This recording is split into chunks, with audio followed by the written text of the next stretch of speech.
Hello, everybody. Welcome to El Pocho Hour. Today, we're not doing it live. We're doing it in the studio, in the Discord studio.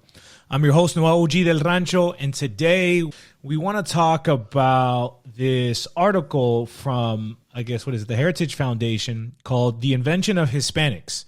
What it says about the politics of race by a Mike Gonzalez. And, we shared it into the Discord, and it kind of created a very expansive, complex discussion around immigration, whether it's a good thing or not for Hispanics. And, there's various opinions on both sides of the discussion. But, Carlos, why don't you summarize a bit about what this article is about and what this Mike Gonzalez is touching on? So he's basically claiming that Hispanics are the Hispanic identity is a completely artificial identity with no basis in reality, because it doesn't fit the black-white racial paradigm of the U.S. basically. Yeah. Besides that, it's just an extreme form of nominalism. You know what I mean? Yeah. We can expand that arguments. You say, "Oh, I don't have any identity with my vecindad because I'm different from my neighbor," or something like that. You know what I mean? But also he's claiming that the Hispanic was invented to make this sort of to go against the assimilation of Mexican Americans into the U.S. identity, and it also created like this sort of like culture of victimization, you know what I mean? And that the goal of Mexican Americans have always been to assimilate into American culture. Right. So that's a kind of funny presumption. Yeah. And he said that the main problem the main problem is like illegal immigration and mass migration from Mexicans that have limited the assimilation of Mexicans into the U.S. So he's kind of touching on what Huntington touched on, a dynamic about Hispanics as opposed to Italians or Irish or other immigrant groups, is that we have, because we're so close, we have the ability to kind of go get water from our culture, right? Like we can replenish our cultural tank, I guess, as opposed to the Italians that were kind of stuck here. They couldn't go back to Italy and kind of fresh up on Italy. We as Hispanics can. And then when you mix that dynamic with more fresh ones coming in all the time, it's like it doesn't allow them to be assimilated easily because, it's like that identity root, that cultural root, that ethnic root is still very much connected and alive. There isn't a clean-cut disconnection from, say, the old world.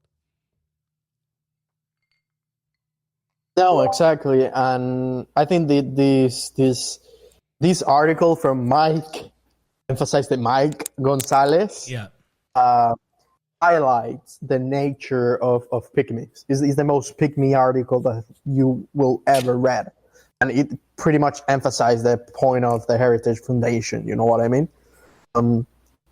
But simultaneously, the people from the Latin Xers that hate the term Hispanic and even are starting to hate the term Latino and Latinidad also argue in the same vein as this article from the Pygmy of the Heritage Foundation.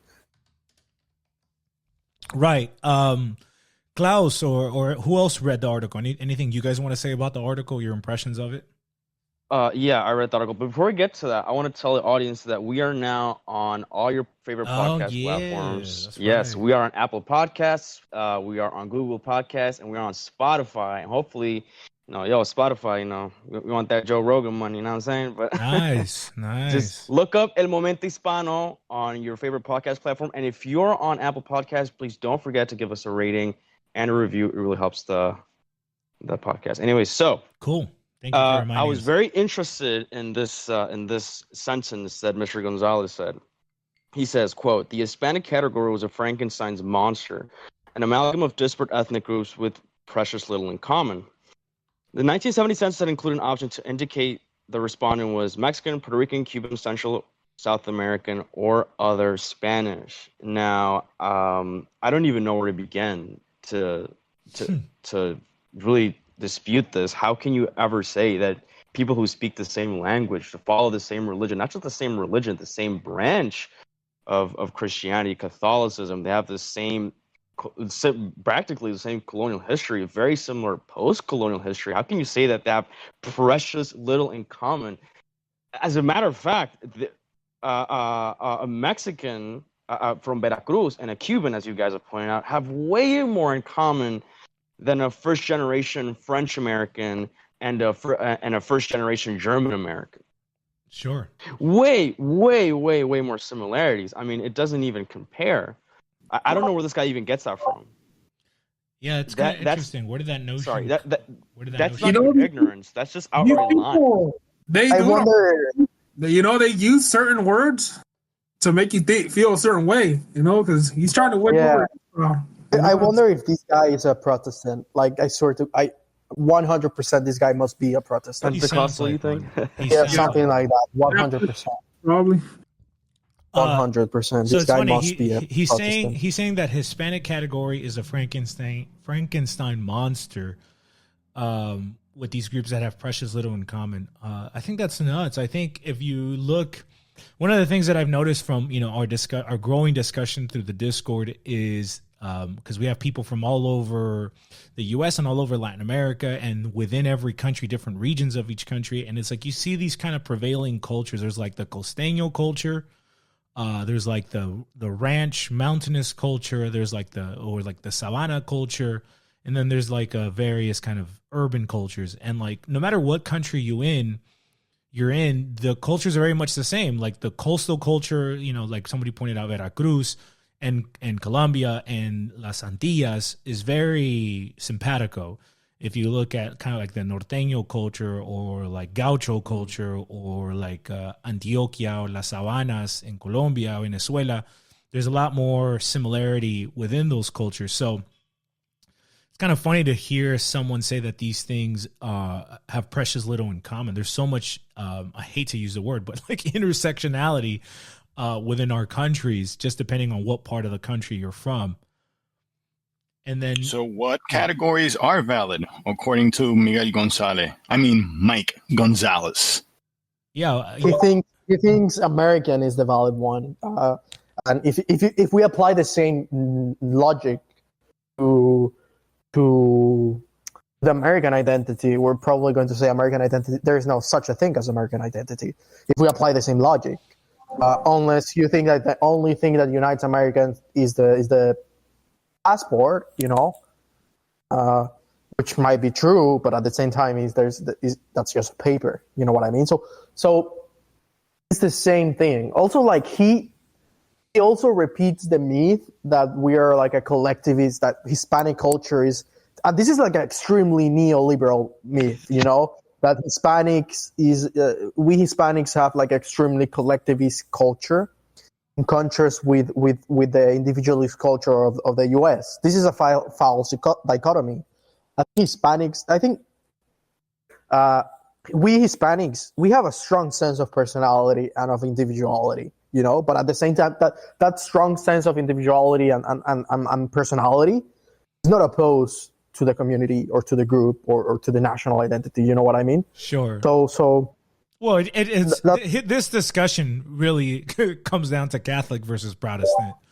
This guy has a Protestant view, and he's trying to. I was about to say that. Trying to get. Anil, you hit it right in the head. As a matter of fact, I was just going to talk about that. And on your point about American identity, Hispano identity is far more rooted in actual facts and reason than American identity, because American identity kind of died when mass migration happened from European countries, I may add. Yeah. Because the original American identity was Anglo-Saxon. Those were the original Americans, George Washington, the founding fathers. But once they started accepting French and Germans, then America just became, this new white identity. It's like, you're white. Sorry. Yeah, I agree with you, but I think American identity is there are some traits that you can identify, like the frontierman and all of that, and capitalism, Coca-Cola, all of that. You know what I mean? Well, it's always it's like a very fluid identity. It's always kind of changing. There was an original American identity, then it kind of has changed as the different migration waves have come in. And today, from a liberal or neoliberal type of point of view, Americanism is like these notions of like, superficial liberty and democracy and all the buzzwords that they use in order to legitimize bombing Middle Eastern children. Pretty much. Yeah, but Although not even that, it's not even about democracy anymore. It's about Black Lives Matter and LGBTQ rights. Like that's. But we need to emphasize. The problem is that some conservatives will say that, American, like the 19th century Gothic American culture, there's no such a thing anymore, and that now we have a weird liberal culture, But we need to emphasize that the precursor of that culture, of today's culture, is precisely that Gothic American culture, because I think that the American state was one of the first bourgeois state, and the society was constructed under the basis of of markets. You know what I mean? Right. American society is a market. Pretty much from the very beginning. Much. That's been a consistent strain from the beginning. Please go. One thing to add to that is that the American society, the way you have proposed like the juxtaposition between individualism and collectivism, and it's proposed here in America, it's the individual above all else at the expense of all else, at the expense of the rest of society. Whereas in Hispano-America, it's not. The individual is valued, but it doesn't come at the expense at the rest of them. And then I did notice when we're ready to get to it, he points out some facts about the different foundations. And I noticed that this is just like a battle between the elite foundations.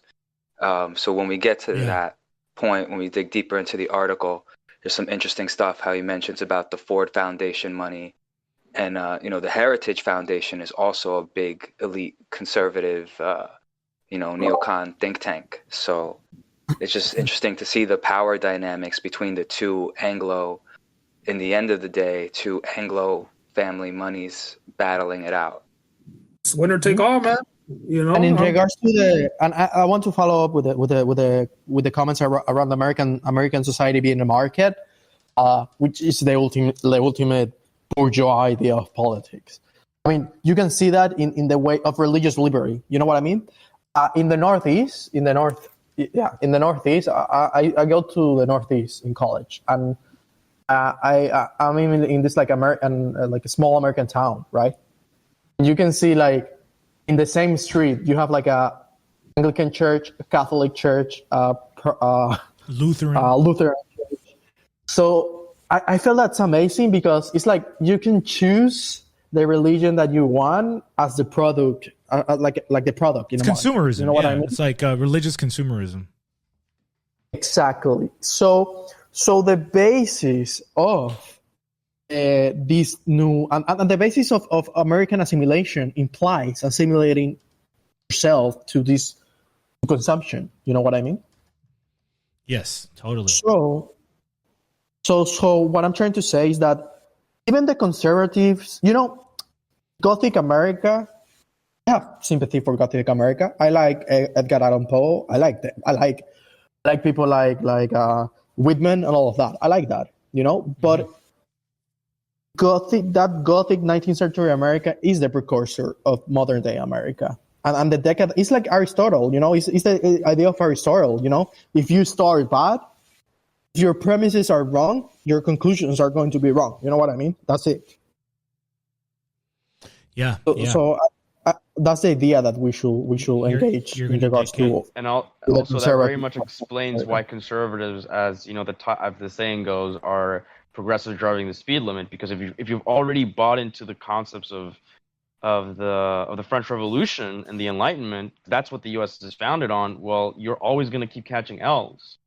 Because the whole point of America is to reach ultimate equality. That's basically what the founding of the country intends, right? Right, And exactly. The founding fathers back then probably thought, oh no, it's just liberty and equality for us, Protestant white men. We're not talking about the blacks. Landowning We're not whites. talking about these other people. But you said equality, and equality means everything has to be equal no matter what. You didn't say equality up until a certain point. So if you're an American conservative, and if you hate all this LGBTQ trans stuff going on, you're going to have to look very deeply into your country's culture and realize that this is the end point. And in fact, it might get even worse, Yeah, that's the fallacy of liberalism that, like Marxist critique, it just keeps critiquing the previous thing. It keeps liberalizing, quote unquote, from the previous thing. It's like it's an unending slippery slope that ultimately leads to nothing and destruction, which is how you know that it's demonic and satanic at its root. That's exactly right. You start with this notion of, well, we're all equal, and us, landowning white men are equal, and we don't need a king above us. We don't need divine order above us.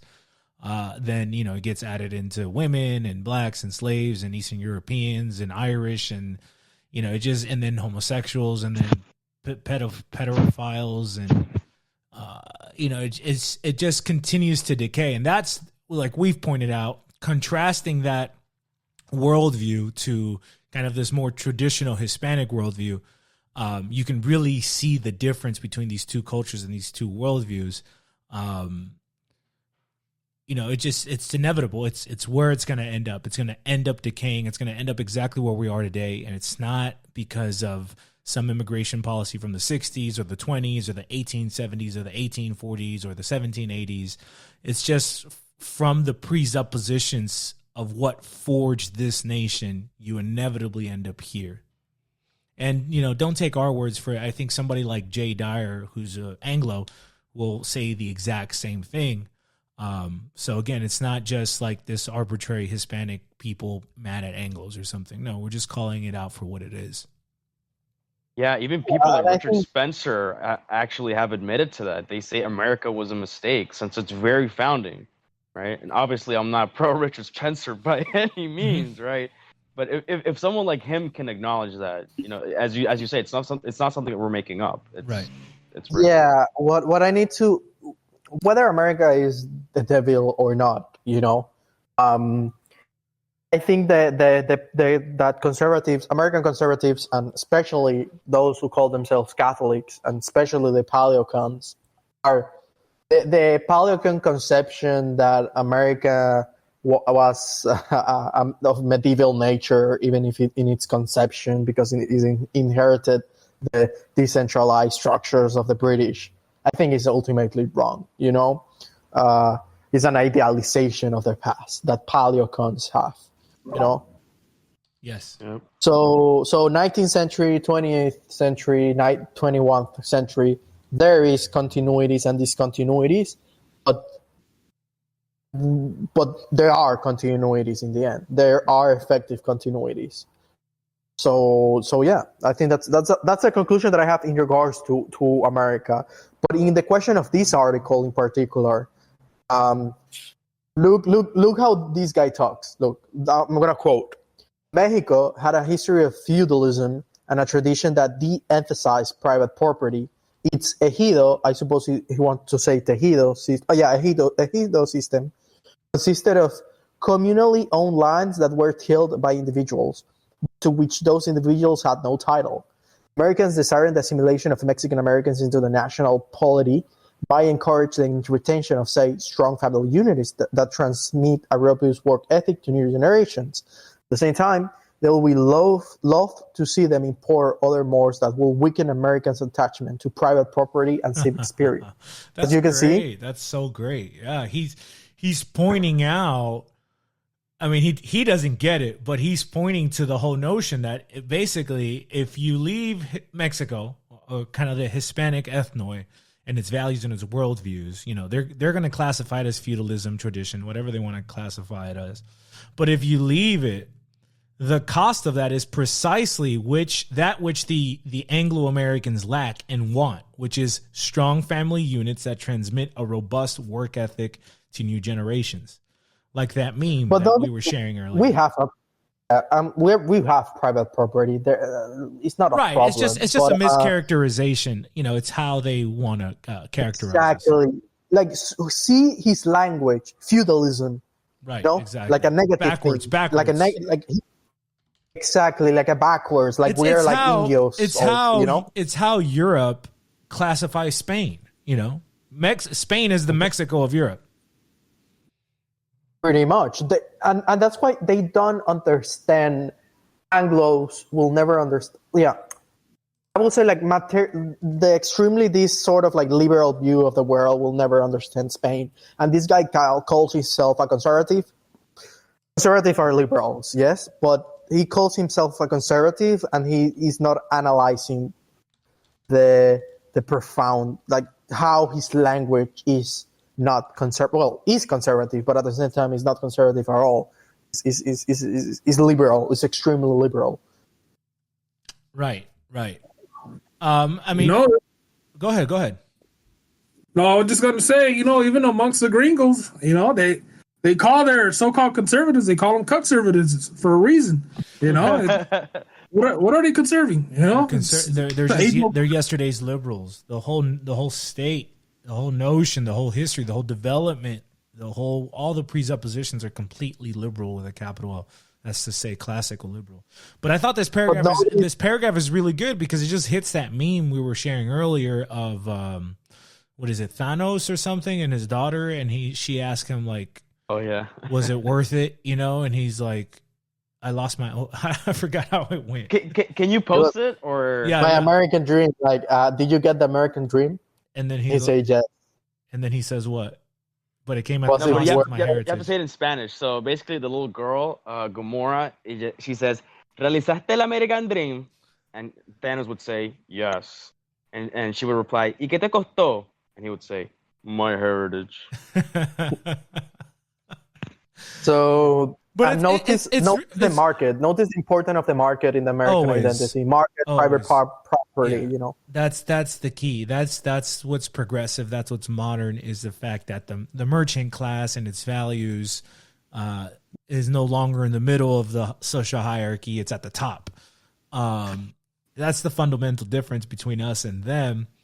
But it's just so telling. Again, like he admits that what is missing from this market world, this market value society, is precisely strong family units that transmit a robust work ethic to generations. Because in a market-centered society, as opposed to a Christ-centric society, what happens is that people lose the motivation to create new families that will get transmitted robust work ethics. People don't work hard for money. They work harder for a notion of a greater good of logos.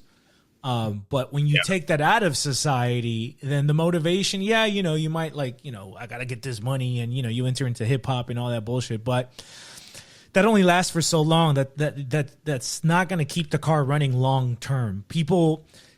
I mean, you can see it, very simply in the architecture of Hispanic America, and compare it to, Anglo America, where these towns, these cities were built to last centuries, as opposed to, the stereotype of the Wild West is this ghost town built out of boards, because it's like, who knows how long we're going to be here. We're only here to extract some wealth.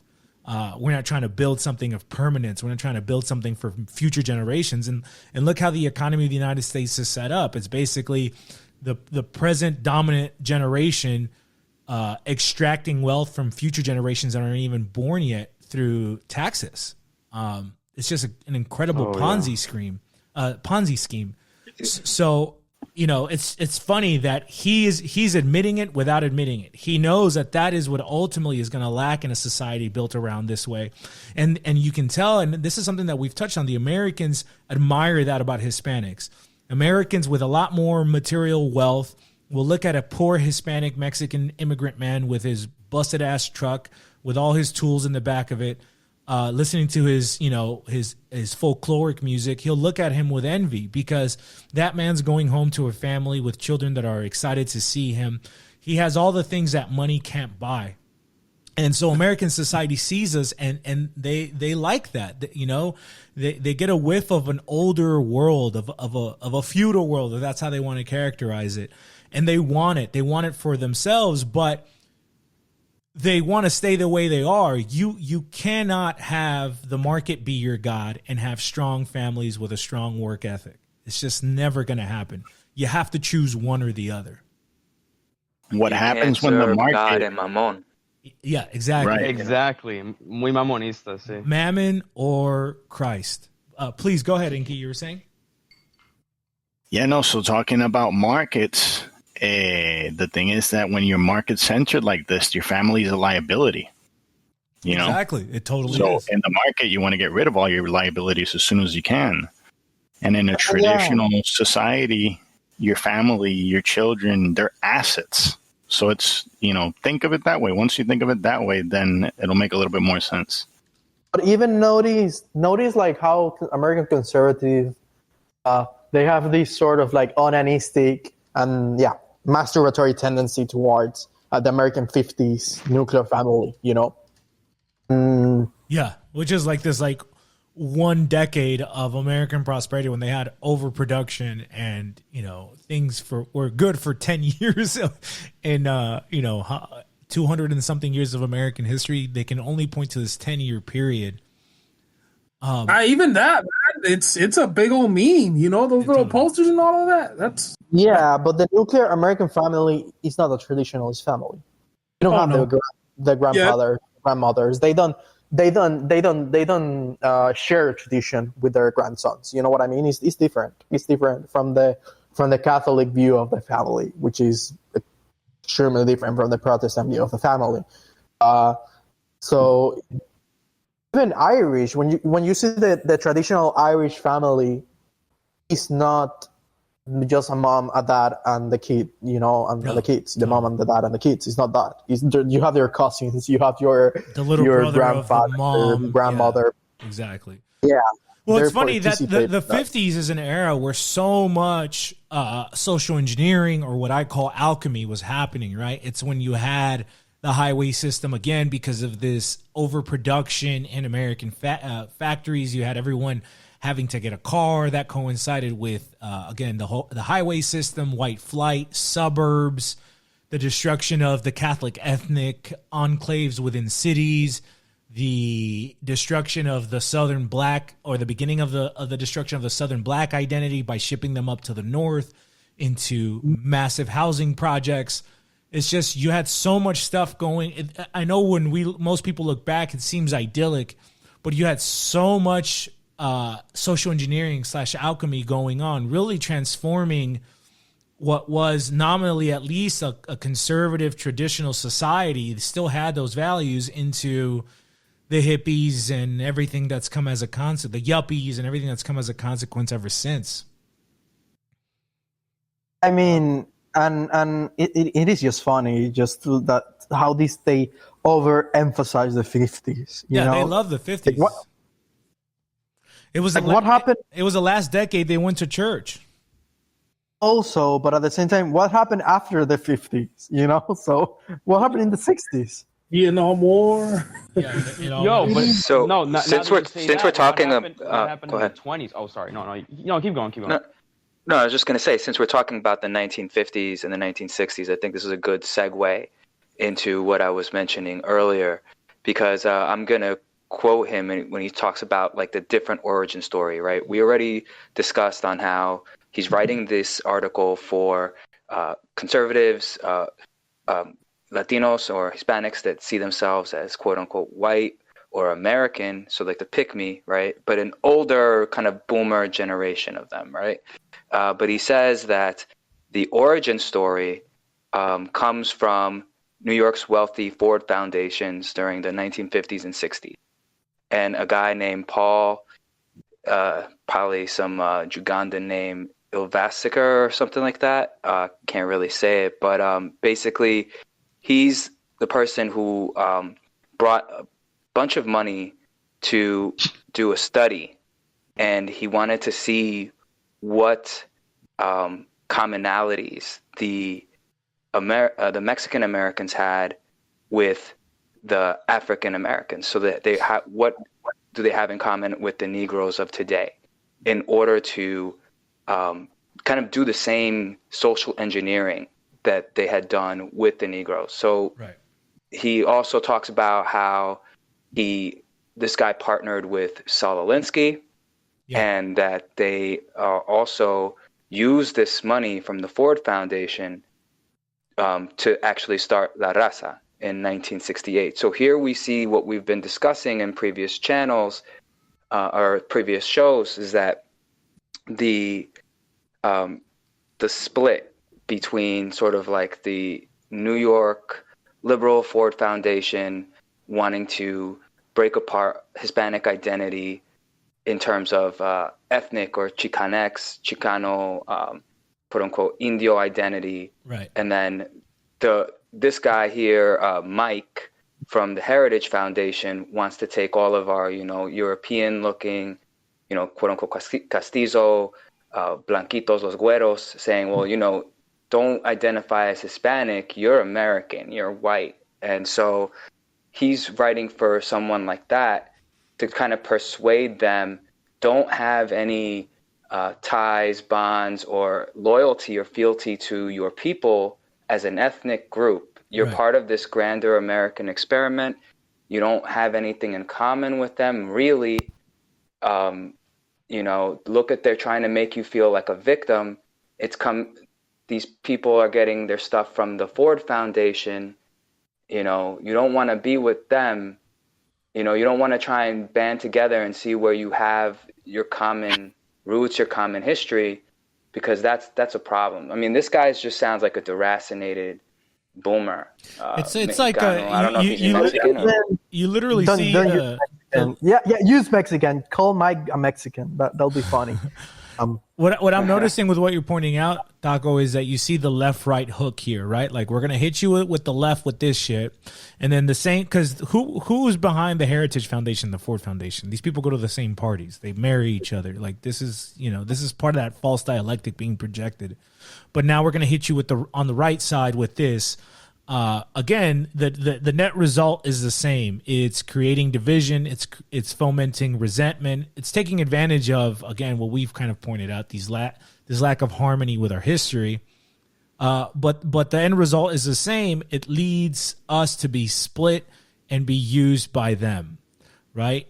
If you're on the Chicano side and you're kind of more pro-indigenous and you're kind of against, or you have some kind of black legend fomented inside you against the Hispanic group, then it leads you to be led by the white liberals and the black Americans. If you're on the right side of the spectrum, and you kind of like your Spanish root, but you're kind of ashamed of your Indian or you're African, if you're from the Caribbean, then come over on this side, and again, you're going to be subservient. You're never going to be in control and in command of your own set, of your own car, of your own group. You're going to be divided and be absorbed by Anglos, whether they're left or right Anglos. And I think it's interesting how he's constantly juxtaposing our group with the African American, right, with the Negro here. So a little bit below, he talks about a political scientist named Peter Scarry from Boston College in his book Mexican Americans, the Ambivalent Minority.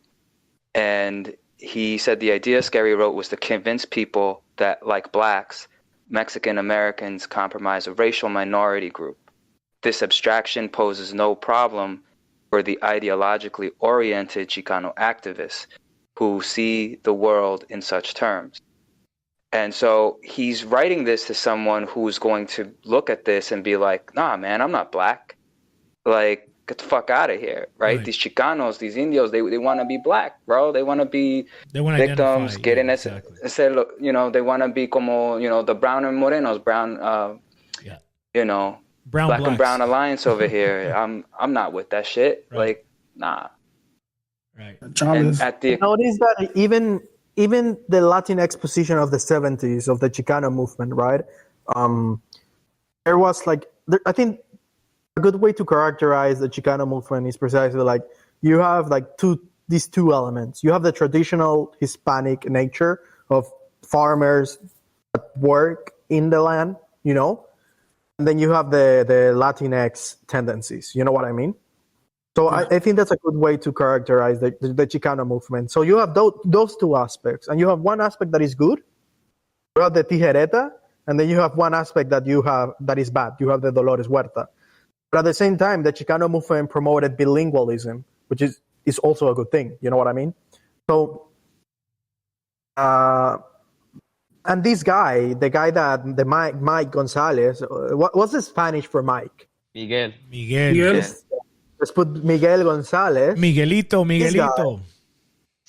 Yeah, Miguelito. This guy basically said that he goes against bilingualism and the use of Spanish, you know? This guy is like, he wanted Hispanics to go the same route of the Irish and the Italians. Basically. Yeah, and just a little bit further down in the next paragraph, he continues to quote Scary, and it says that the race idea is somewhat at odds with the experience of Mexican Americans, over half of whom designate themselves racially as white.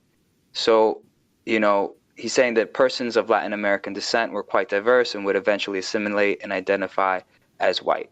So it's exactly like the Irish experience is what he's trying to say. And he takes something that's very real, right, in the Hispanic world and Mexican world, is that many of us do see ourselves as the son and kin of the European conquistadors and other people from Europe, because we're half white, nominally speaking. Right, yeah, because we are, but at the same time, we understand that we're something different. Well, the Spanish that's aren't the third really root. white. Well, I wanted to add something, is that the Spanish aren't really white. They're not real whites like us Anglos or Norwegians. They're kind of, they're second class whites, as my friend Slayer would say. Right, exactly. That's another good example. Notice. I think there's some quotes in this article that are like interesting when he mentions that in the presidential run of Henry Wallace and Franklin D. Roosevelt, former Vice President Wallace often spoke to crowds in Spanish while in government business, and it seems to be that he's skeptical of politicians talking in Spanish to I can Mexican American. I can kind of smell that. So he thinks they should talk in English, probably. And I think there's another quote. Yeah, there's another quote in regards to the Spanish as a language, which is important to see. I'm just reading. I'm just checking out. Let me see. Yeah, he said that. Zamora and Radical, Sanchez lost the argument. Sanchez was like, I think he was part of the LULAC, which LULAC were the proto and the most pygmies of the Latino civil rights organizations. Sanchez lost the argument. Zamora and radical groups like La Raza made sure that victimhood became the rationale for group formation, along with fabricating the Hispanic identity. Equating the unparalleled suffering of blacks to the condition of Latino has been one of the activists' greatest triumphs. We have Spanish language ballots today, for example, because of the Ford Foundation. So he hates the fact that people speak Spanish, probably. And I think if he had the chance to change his last name, Gonzalez, for Jackson, he will do it, probably. Ese compa está ardido que no sabe hablar He español. probably feels pain in his last name or something like that. What's up? Pain with Gonzalez. I'm not American enough. Sorry, but yeah, he's certainly against the use of Spanish in the U.S. And that's why we should promote bilingualism. Oh yeah. You know, even as a Mexican American, like a long time ago, but before I did a DNA test, before I, really came to embrace both my roots, when I would look at myself phenotypically, the difference between a lot of my fellow Mexicans who are browner than me and then being raised here in New York, obviously I did see myself in the same sense that he's speaking of as a white American. However, not entirely. And that's the interesting thing, is that being Mexican and having that Hispanic identity was something that no matter what was always at the foundation. I couldn't take that away, couldn't escape from it, no matter how much I wanted to, even if I did want to, which, for the most part, I didn't. And we spoke Spanish, we have the traditions that you can't take away. And so like you still see yourself, even if you're on the lighter side of the Hispano world, you still see yourself as a Hispanic. And as right, someone because it's shares it's things an in common. ethnic identity. That's the issue with the American mind frame, is that it only understands racial identities, because America is anti-ethnic. No matter if you're from a white ethnicity or a black ethnicity or Middle Eastern, it doesn't matter what your ethnicity is. The placing of the merchant values, the market above everything else in society, the worship of Mammon is anti-ethnic. It will cut off any notion of the metaphysical, of the transcendental, of the divine, of community, of family. It will wash that all away. And so Americans have a hard time understanding Hispanics because we don't, not that we don't care about race or race doesn't play a role. It's just not as relevant as our ethnic identity, right? Because our ethnic identity is so profoundly rooted in the concept of the divine, in the concept of the transcendental, of Logos, of Christ, of the church. It is, there's no way you can rip it apart from that. And when you do, well, then that's really when you kind of, and that's the trouble that they're having now, is that, with the Hispanics that are kind of ripping themselves off from the, the metaphysical aspects of the ethnic identity. Now they become Latinx or Afro-Latinx or indigenous or white Mexicans or white Cubans or whatever.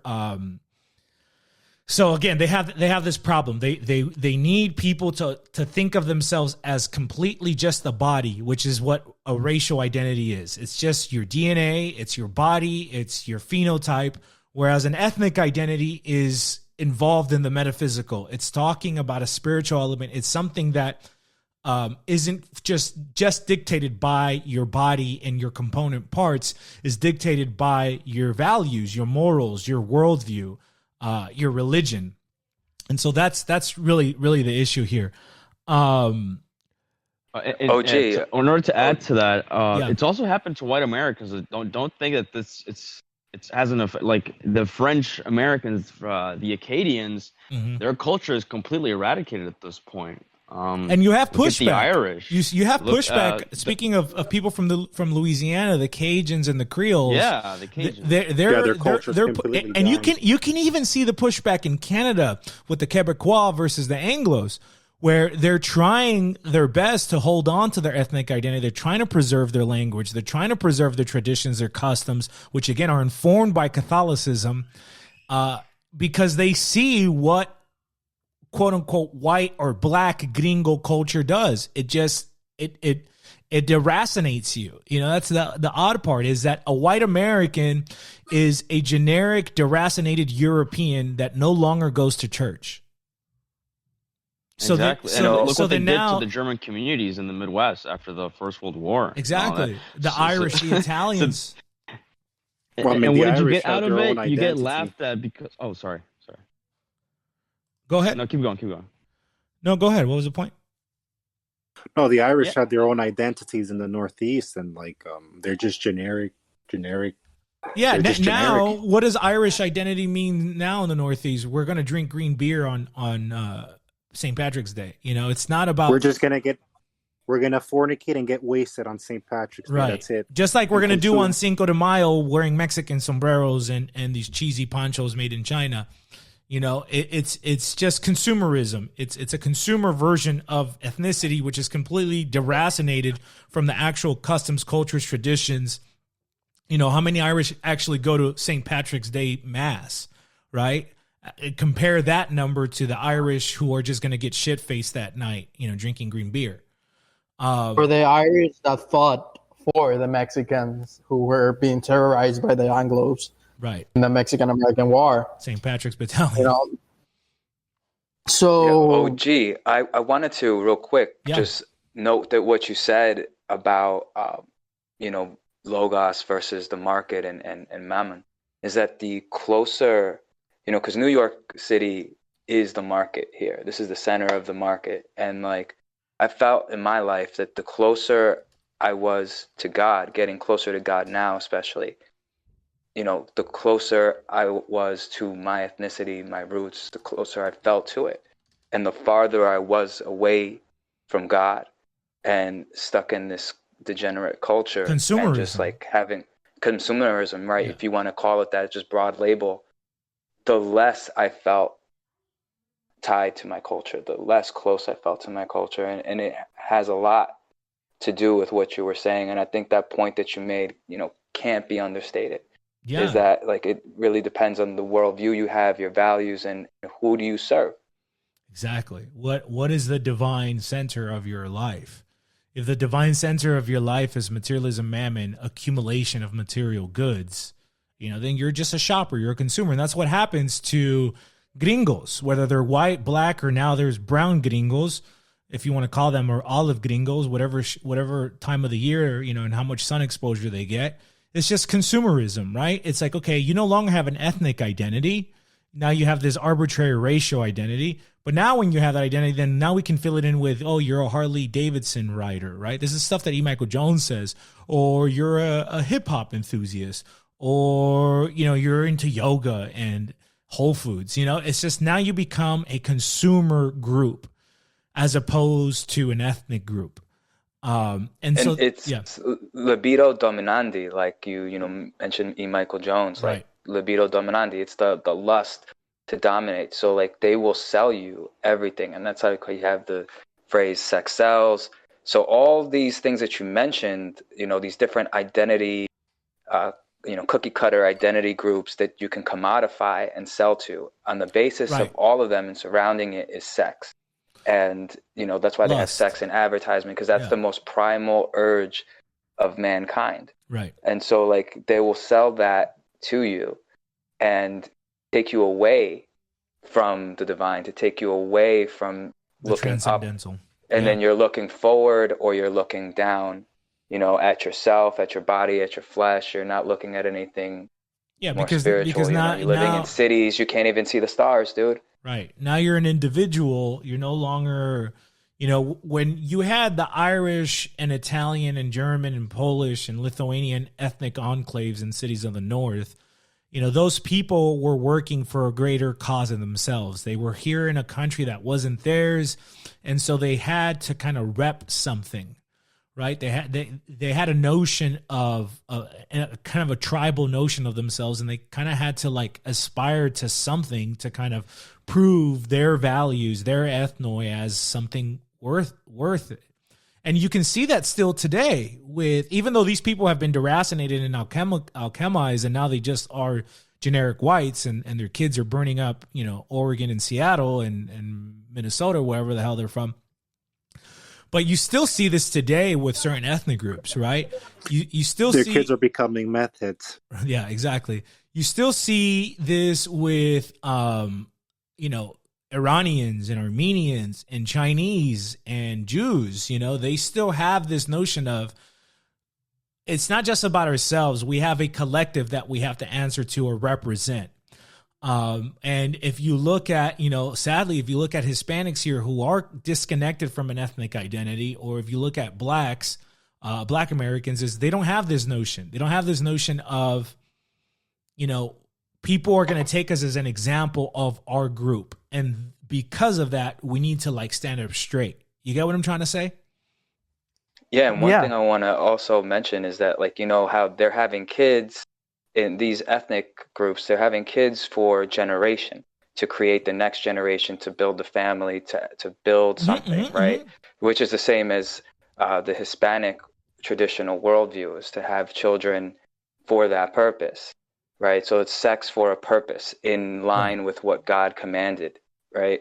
Whereas here in the United States, especially in the most recent times, it's sex for the pleasure of self, right? And it's fruitless, it's devoid, it's sterile, put all kinds of shit in you for, you tell the women, put birth control, IUD, poison your body so that you're not fruitful. Right. And, tell the guys, dude, get with as many girls as you want. Don't worry, they're all on IUDs and birth control, and you're not going to have to worry about taking care of a family. Just go have fun, Yeah. And, it's totally different. Oh, yeah. Now you're a 34-year-old teenager. before you know it, you're still living with the values of a teenager as opposed to becoming a man and going into the next stage of your life. Right, and you'll always stay a consumer. That the whole point is to keep you as a consumer. And that's the whole point, because again, this is a Mammon-centered society, and Mammon needs your gold coins. It needs you to be a slave to Mammon in order to keep Mammon, satisfied. But notice how both the conservative and the left is against the ethnic. I don't like to use the word ethnic because I think it goes beyond ethnicity. But the ethnic identity of Hispanics, Yeah. Notice how the pygmies against that, and the other article that we're going to cite is also against that, which is the Vibe article. Right. It's coming from the left. With this But article, go ahead. Notice how in the past the Chicanos had a strong sense of ethnic identity, even if it was to a certain extent like a psych up from the left or something like that. Yeah. There was a sense of ethnic identity. But even, look now how the left is pushing it back against that ethnic identity that they certainly promoted, because they realize something, I don't want to get conspiratorial, but I feel they realize something. Yeah, I see what you're saying. It backfired on them. Right. They thought we were going to be like a beating stick to shit on whites, and then there you go. Now we're living in equality. You know what I see here when you're pointing that out is American foreign policy very much does the same thing. It'll send bombs and guns to Bin Laden and Saddam Hussein when it serves their interests, and as soon as it backfires, then we got to go carpet bomb them for 15 years. Exactly. So now they helped construct and to emphasize, let's support Spanish speaking, let's support the idea of Latino Hispanic. But now they're pushing back and they're saying, no, Hispanic, you're not Hispanic, you're black, you're indigenous, you are gay, trans, but you're not Hispanic. Right. You cannot be Hispanic because Hispanic is a colonial identity and you're paying homage to Spaniards, No, anything but that, Yeah. Don't do that. Bad Hispanic. Most You're supposed to be Hispanos in the United States, they have an idea of what it is to be Hispanic. But we have to understand that the average Hispano does not interact with gringos. So what many of us project is what we think to be Hispanic, which is basically just consumerism. Right. We haven't been given the kind of I don't want to say intellectual tools, because you don't have to be an intellectual. We have to be able to understand ourselves in words to a certain extent, and be able to, not for the other, but for our own sake. We have to kind of be able to explain our genesis, right, as an individual, but as a man who's part of a greater group. What is it that made us, and what is it that informs us? Because I think what we put forth, every Hispanic.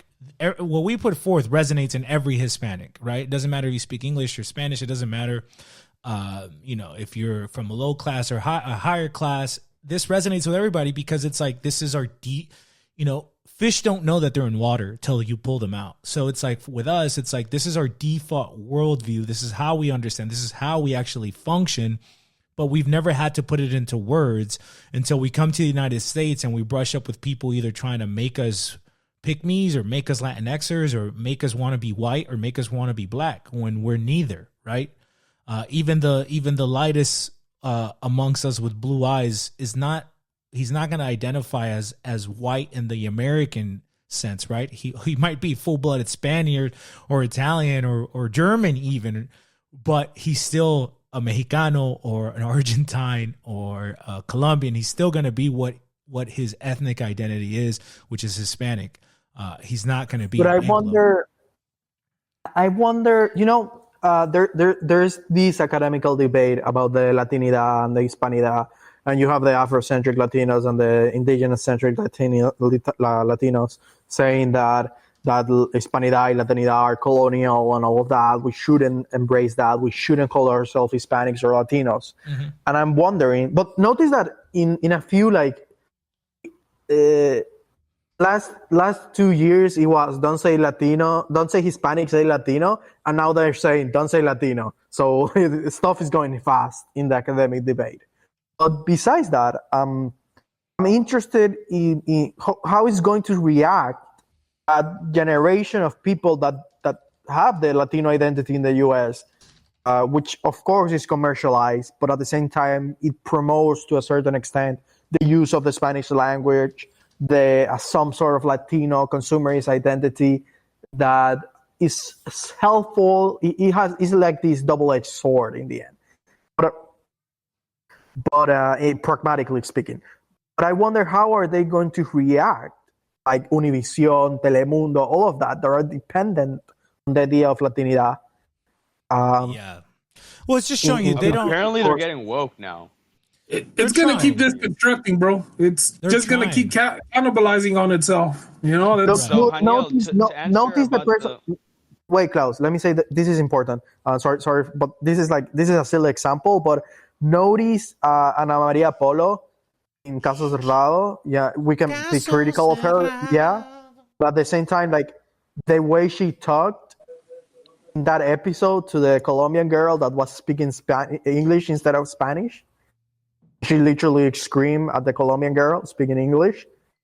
I remember that. I think that's important. Yeah, I think that's important. I think that's necessary. And see how some people reacted. They say, "Oh, why are you forcing this girl to speak Spanish? She's just an indigenous-looking girl. This is a colonial language." You know, so we're gonna fucking speak. We're gonna speak Nawa. Like, what the fuck do they want us to speak? Yeah. So I'm wondering. This is going to be a battle between two people that are already liberals, you know. But at the same time, it's like the boomer Latino leftist Chicano generation against the Zoomer millennial. I'm against the nation state and the colonial state, Latinidad, Ivy League student. You know what I mean? So, these people are a small academic minority. I think most Hispanos are apolitical and just want to make money. They just look at the United States like a purely like more as a business opportunity. It's a big factor. I think that Hispanistas have to fill that political vacuum. But not being aware of what the elites are thinking, especially the academical Latino Hispanic elites, is a mistake. Because that's also true. They just go to the Democratic Party platform and they're going to start. It's dangerous. It's gonna it's gonna like fray the tapestry, right? It's gonna undo the tapestry, and that's what we're seeing. And this is actually gonna lead into kind of the other side of the discussion we want to have today. I wanted to add to that, Corky, because Klaus wanted to say something. Yeah. So, Corky, the problem is that we can't afford to be apolitical anymore. Like our papas and our abuelos, they can't afford that anymore, because next thing you know, in like 5 years, there's going to be a novela that's going to shit on anyone who's even half white. They're going to say, las vidas negras importan, ser trans es ser Latinx. Blah. They're going to put this in novelas and TV shows. And, they already have. It already has happened. So there you go. So I wanted to make the notice about in regards to this question. I think Paola Ramos is the lesbian daughter of this guy. He's Sergio, I don't know, Ramos, like this. Oh, yeah, she works for Vice. Yeah, she works for Vice, and she wrote this book like In the Search of Latinx, which it's interesting because apparently she's not woke enough, so she's still using something regarded to Latino, in this case Latinx. But people are saying that you shouldn't use Latinx neither because it is related with Latino. But she mentions the individual history of this trans Latinx, or the individual history of this very Latino community of Muslims in the Northeast. Right. So it's diluting the Latino identity pretty much, and she worked for the Democratic Party. She was there. She was there with Obama. I don't know if she was with Biden, but she was in 2008 as in the Democratic platform, So they're part of the establishment, Exactly. Who owns Univision and Telemundo? It's the same people who own American media, Mm-hmm. Pretty much. But I don't know. I'm just interested, like, what is going to happen. Well, I think to touch on that, I think they're having a hard time. They're just having a hard time. When you read this article from Miguelito, and by the way, Miguelito es cubano, in case you guys were wondering. Miguelito es cubano. He was born in Cuba, and he came here at 12.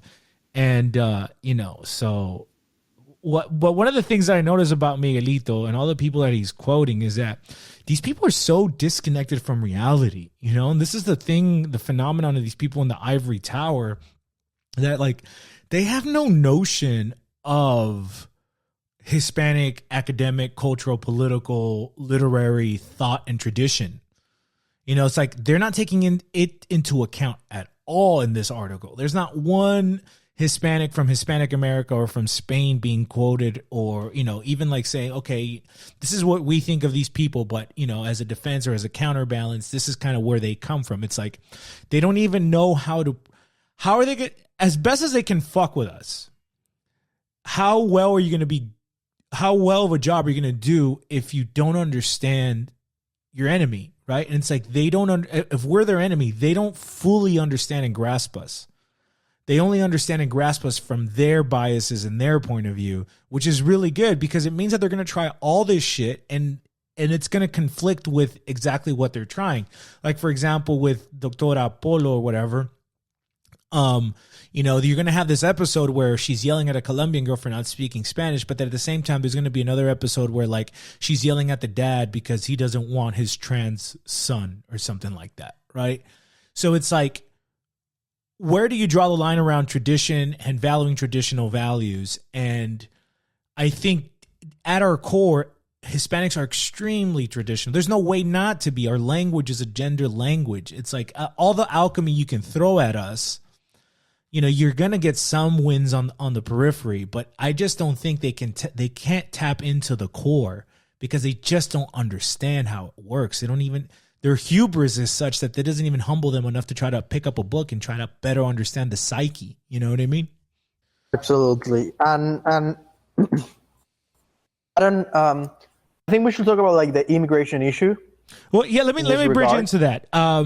Taco, you had some points that you wanted to make on the foundations. I don't know if any of you guys have other points on this specific article. Klaus, if you had any other quotes or any other points that you wanted to make on this article. Should we transition into the vibe article now? I think we should.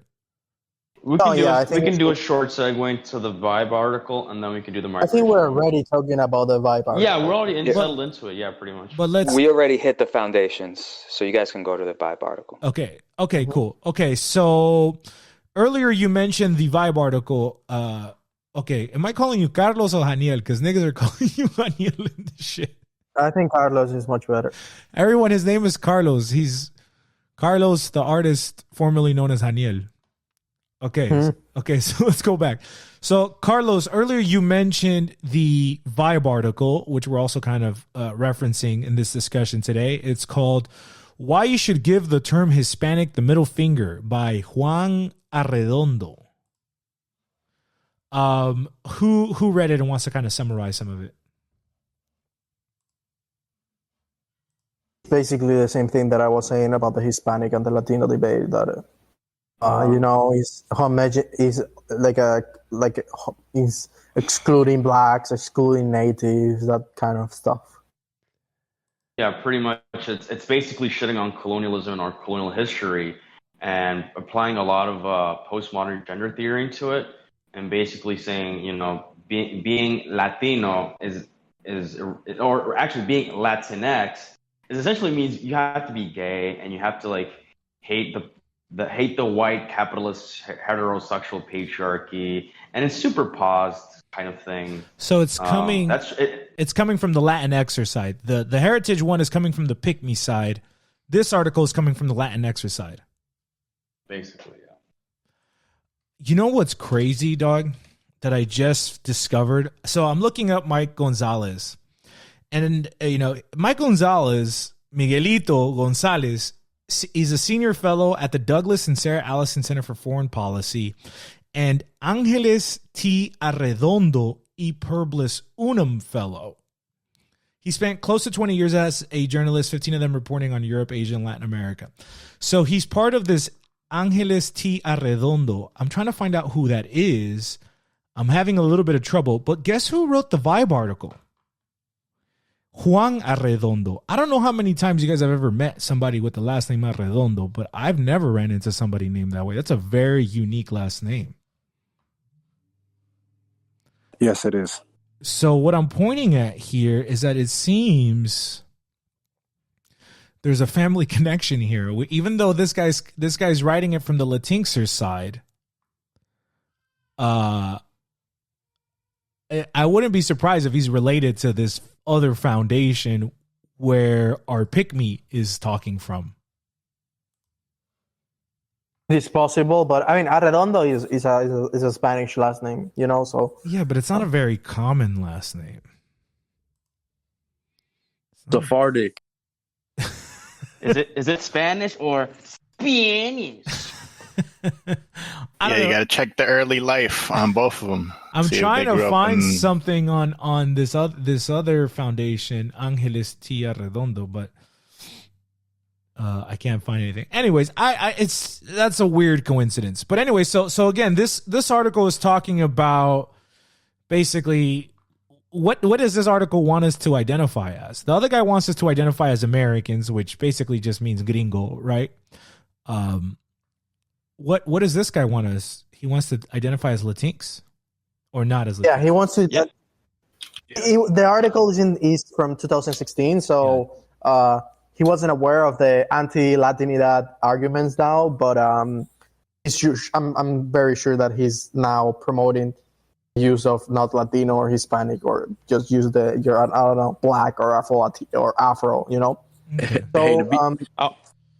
So he promotes the use of Latino, which for some reason he thinks that it excludes Spain and Portugal, and which is not true. Because it's not true, the new Latinxers are going against the term Latino, Mm-hmm. So progressive they're fast, I will say, in their decadence, in their generation, pretty much. There's no limit towards their destruction. Yeah, because we know who's I want to give behind you guys a sample platter of how ignorant this article is. So here it is. Quote, the term Hispanic has no basis in geography. It is based solely on the language native to the European settlers that conquered the Americas from the indigenous.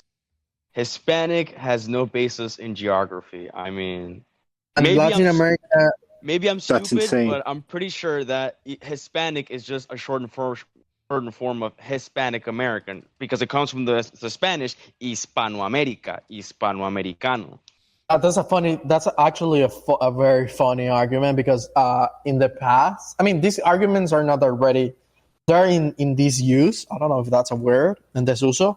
Yeah. But because they're going against Latino and Latin American and all of those ideas as well. They're going against mestizaje. But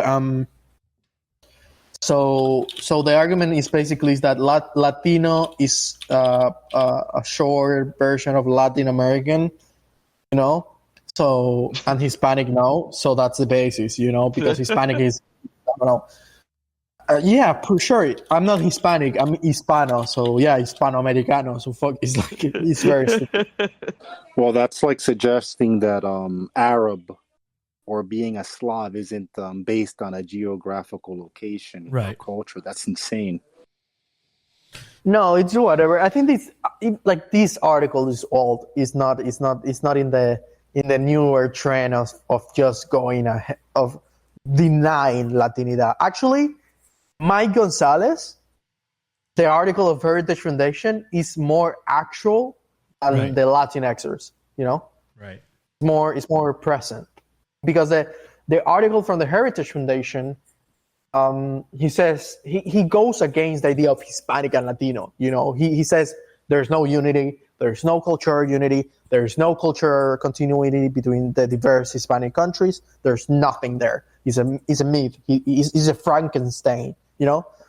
Right. And then we said, you know what's Frankenstein? The market identity of American. That's Frankenstein. But besides that, the new I don't know if we should call them Latinxers, because they don't use Latinx anymore, because Latino is also condemnation. So let's put it this way.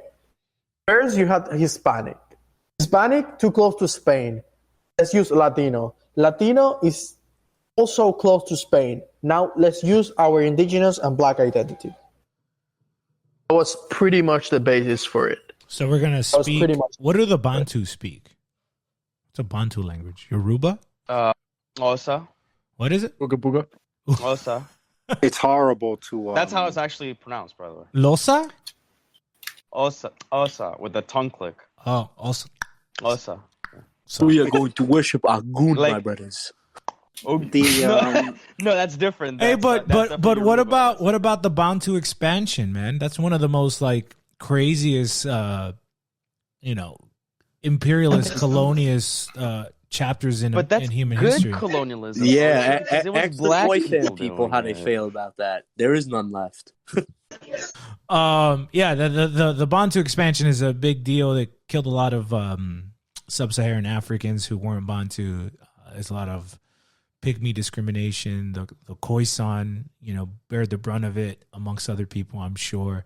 And, Lord knows that the Uto Aztec and Nahua expansion also wasn't very friendly. And we know that the Nahua language was also very imperialistic. So it's like, what's the next stage? I want to know. If we go along with this, what's going to be the next stage of Marxist critique in our identity? I It's think the basically biggest the problem oppression is Olympics.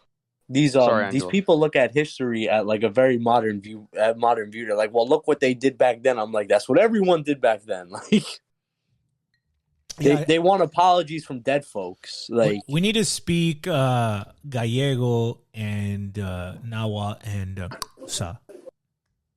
well, who's gonna pay for that education? We can't speak who's gonna pay Spanish. for the teachers? Can't speak Castilian anymore. Actually, I wouldn't mind having an Hispano-America that's bilingual. That would be really nice. But obviously, it couldn't come from a decolonizer perspective. It would be more like we respect both of our ancestors type of shit. Exactly. I mean, I don't think it's because we inherently worship Iberian people that we choose to identify with our Spanish, Not at all. Christian, Catholic heritage. It's because basing our perspective, our ethnic perspective, on like the Africans and the indigenous people, is a horrible idea, because the African culture of Cuba is different from the DR. The indigenous culture of Mexico is completely different from Colombia. Sure. It's not the African and the indigenous that glues us together. It's the Spanish traditions. Exactly.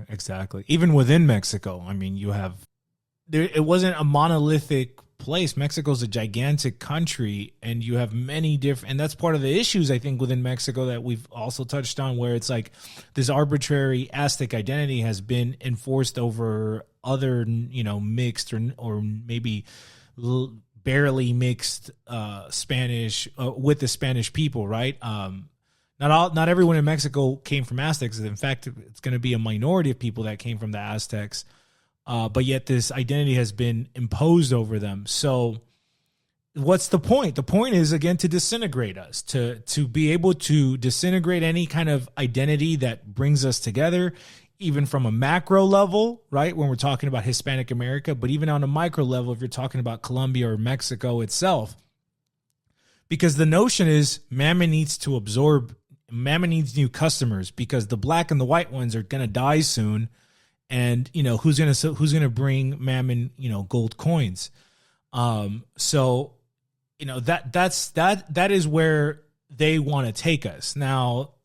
As we're pointing out, they're having issues, and this is actually a really good segue into the conversation we've been kind of holding on about immigration, whether Hispanic immigration is a good thing or whether it's a bad thing or it's kind of a mixed bag thing. It's something that, we were having a conversation amongst ourselves and people had different views. So why don't we open it up a bit? I think. Well, before you do, I did want to make a point. Sure. About the pushback that they're doing on our Hispano identity. I think in part it's because they want us to be like zombies, like the zombie foot soldiers. You know how like black people are. Yeah, they want us to be NPCs. To the Democrats, you know, they want us to be like that, and they're both fighting for us. You know, they're trying to claim us, and it's not working because we're not. That's not how we work. Right. They're really trying to make us into the new blacks, basically. Yes. Yeah. We have bigger numbers. We're more warrior spirit. So yeah, we're like the perfect foot soldiers for them. Totally. I mean, Mammon needs new customers, dude. You know, the coincidentally, that's what Mike said in the article. That was trying to make us the new blacks. If you remember, you're going back. Yeah, and that's another thing he was saying. Like, we're like the Hispano identity is a victimhood mentality, victimhood identity. Yeah, it's based on victimization, and then the other side is saying it's based off colonization. Right. And that's the thing. We don't identify as victims. We're proud of whatever conquerors or you know, we're proud of coming from that. You know, we're not just descended from the conquered. We're also descended from the conquerors, and we're proud and grateful for both. And again, within ourselves, we place us in a hierarchy because all things have hierarchy. A family unit has hierarchy. And we see that in the micro of a family, and we see it in the macro of our ethnicity, where, again, we give the paternal root to our Spanish root because, again, it's what unites us, right? It's our language, it's our last names, it's what makes us children of one father in the traditional biblical definition of a nation, right?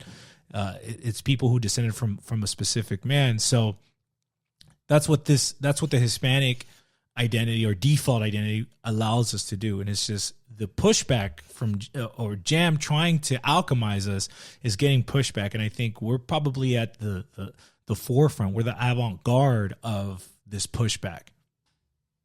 I would suggest that Hispanos are the Neo-Greeks, Romans, Italians, and Spanish of the modern age. Where Hispanos go in the American continent will dictate the future of, quote, Western society. Yeah, that's an interesting notion. We've talked on the issues with like Western society and kind of letting the degenerate West keep that copyright. Like if they want to be the West, let them be the West. I think the opportunity for us is to like separate ourselves from the dominant definition of the West. You know, we're not Eastern. The Western now means France. It means England. We'll let them have it. Then let's be South. You know, if we come from the south of Europe and South America, then I think it's only intelligent to kind of embrace that and define that ourselves, as opposed to try to like fit in with other people. I think that's the struggle that Spain always had, where like it didn't know its place. It didn't know if it was trying to fit in with France and England, or rather just, you know, be the head of its own table in the New World. You were saying, Taco? You know, one thing you were saying before about who we descended from, you know, we descended from we're two warrior peoples, right? Both valiant peoples. One built pyramids, made astronomically accurate calendars by just observing the stars. The other sailed the seas, built great ships, came over and you know, conquered a vast new land. There's so much to be proud of on both sides. You know, we don't have to fall into that, oh, your ancestors were rapists and colonizers. Fuck that. And rape victims. That happened in the past. Whatever happened, the way it happened, that's how history, you know, played out. But because of that, we're here. We're alive.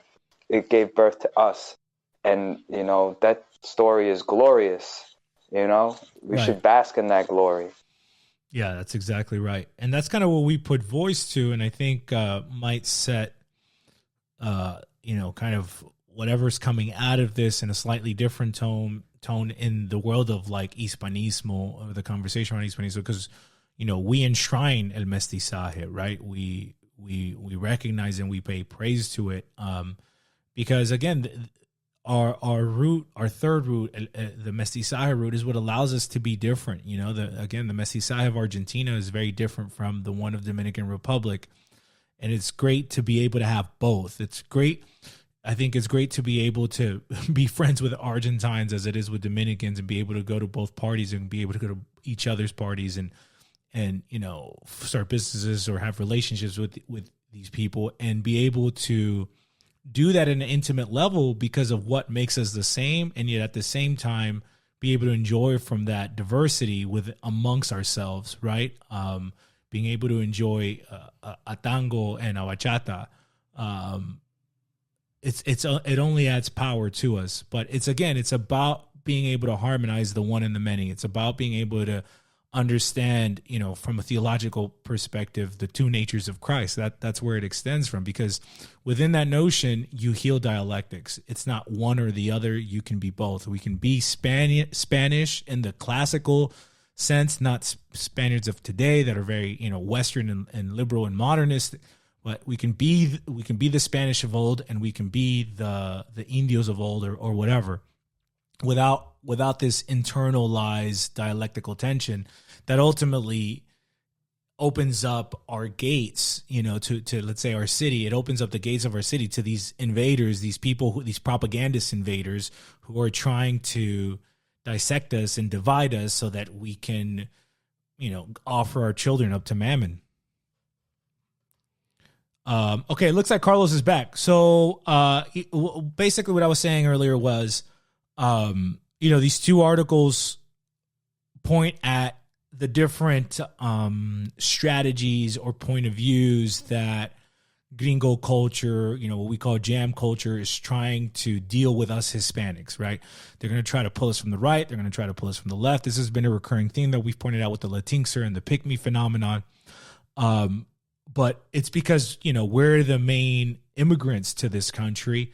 And so the question that this opened up is immigration a good thing or a bad thing, or some kind of mixed bag in between? And it's been a very good discussion, primarily had by Carlos and Klaus. So I'm going to let Carlos go first and give his spin or his take on why immigration is good or bad.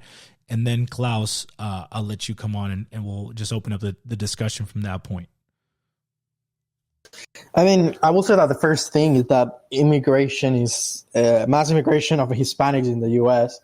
is a good thing first and foremost because a guy from the Heritage Foundation named Mike Gonzalez don't like it, and Huntington doesn't like it as well. But besides that point, besides that silly point, I think which is not silly. It's like our enemies do not like us having immigration.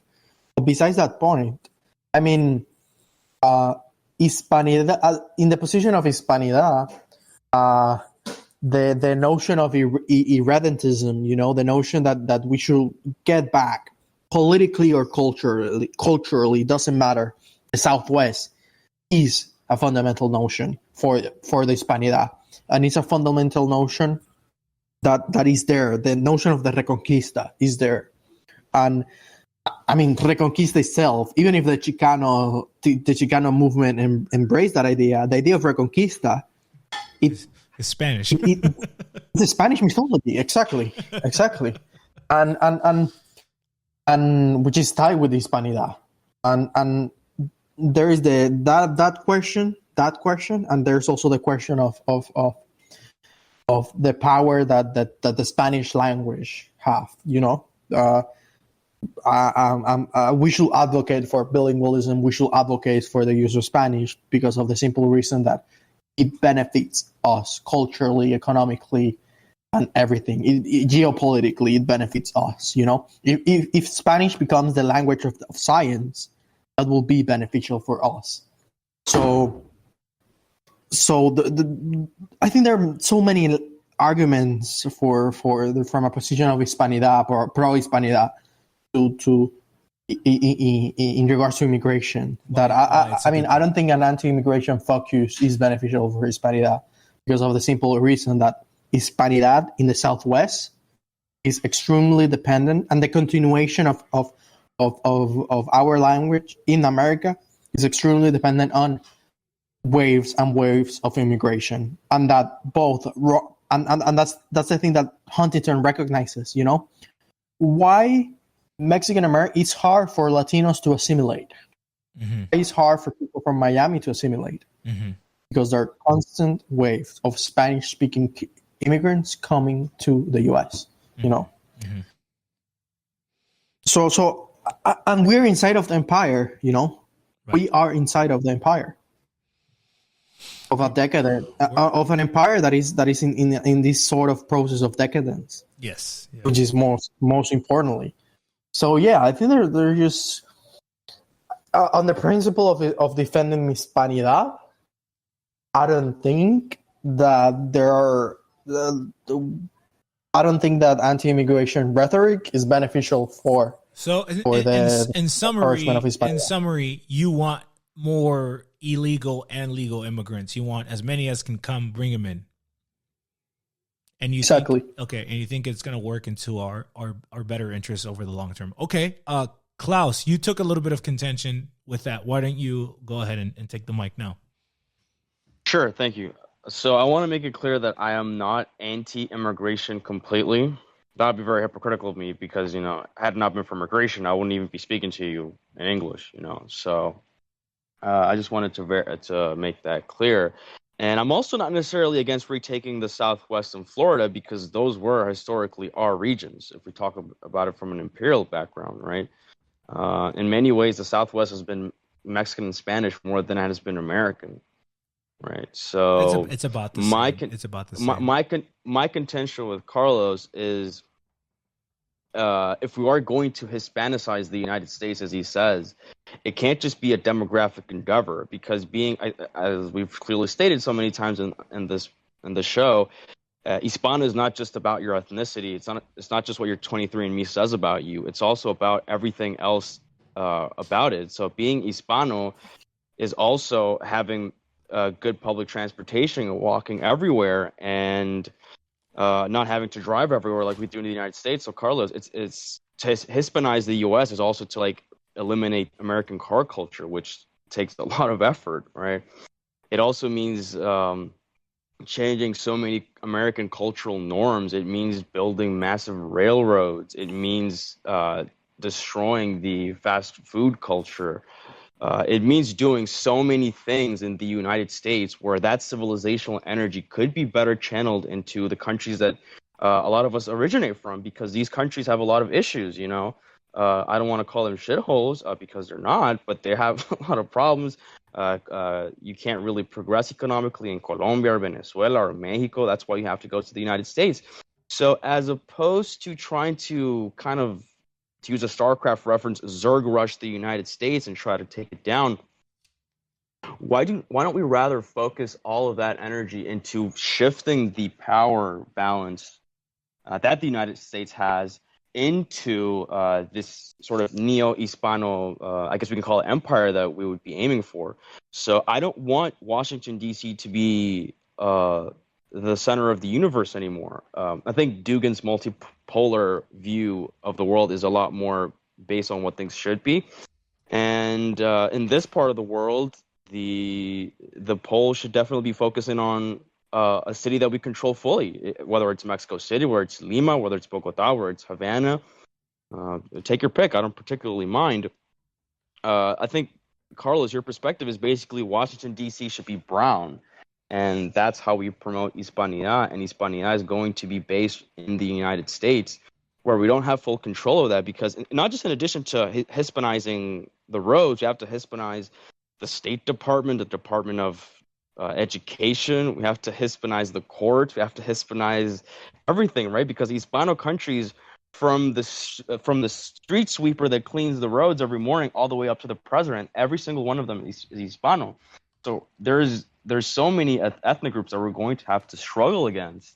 And all this energy, as I keep saying, the civilizational energy that we are spending on trying to Hispanize the U.S., where at the end of the day, the core of power still lies within the geographical bounds of the United States. It would lie in Virginia, right? Because that's where Washington, D.C. is. That's still very a historical Anglo region.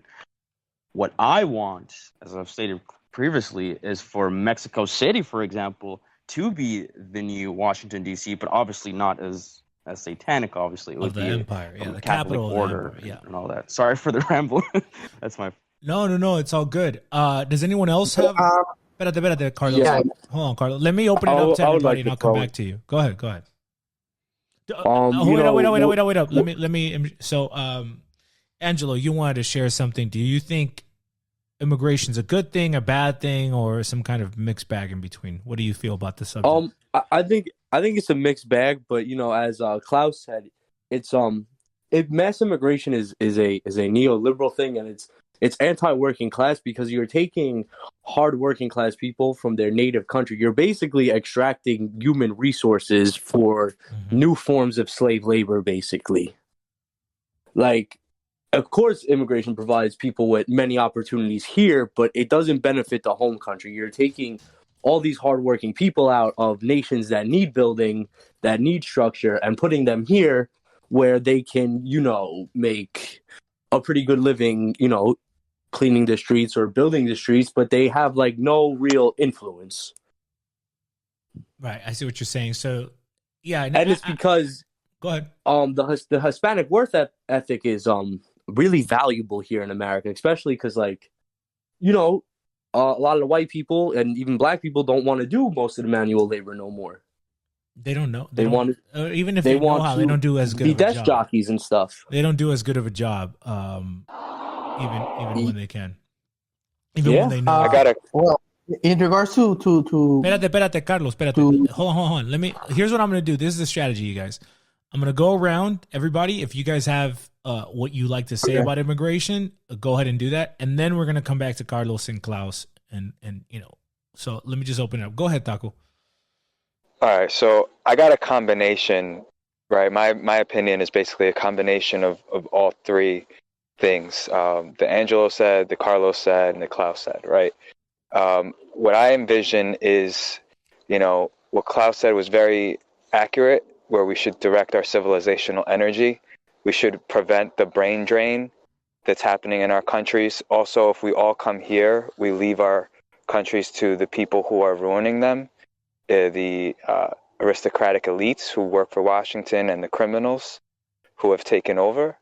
So we need good people back home to defend our homelands, because that's the center of the extraction of people and of wealth and of money.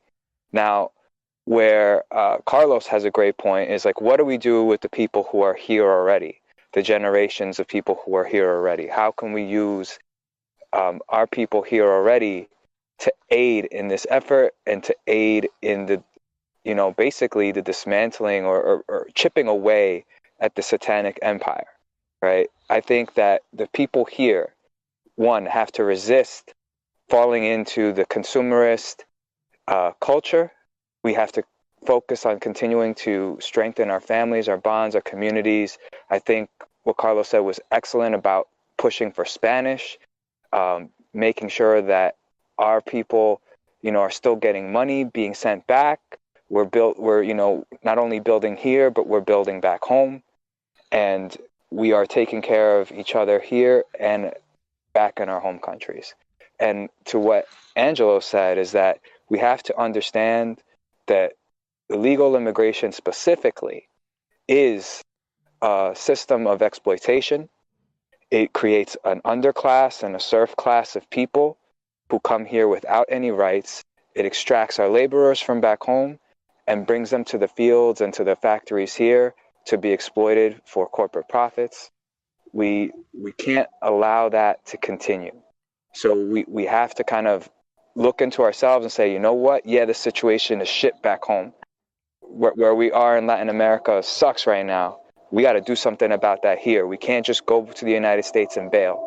And then at the same time, the people over here, we have to just realize that we're here already. A lot of us are established already.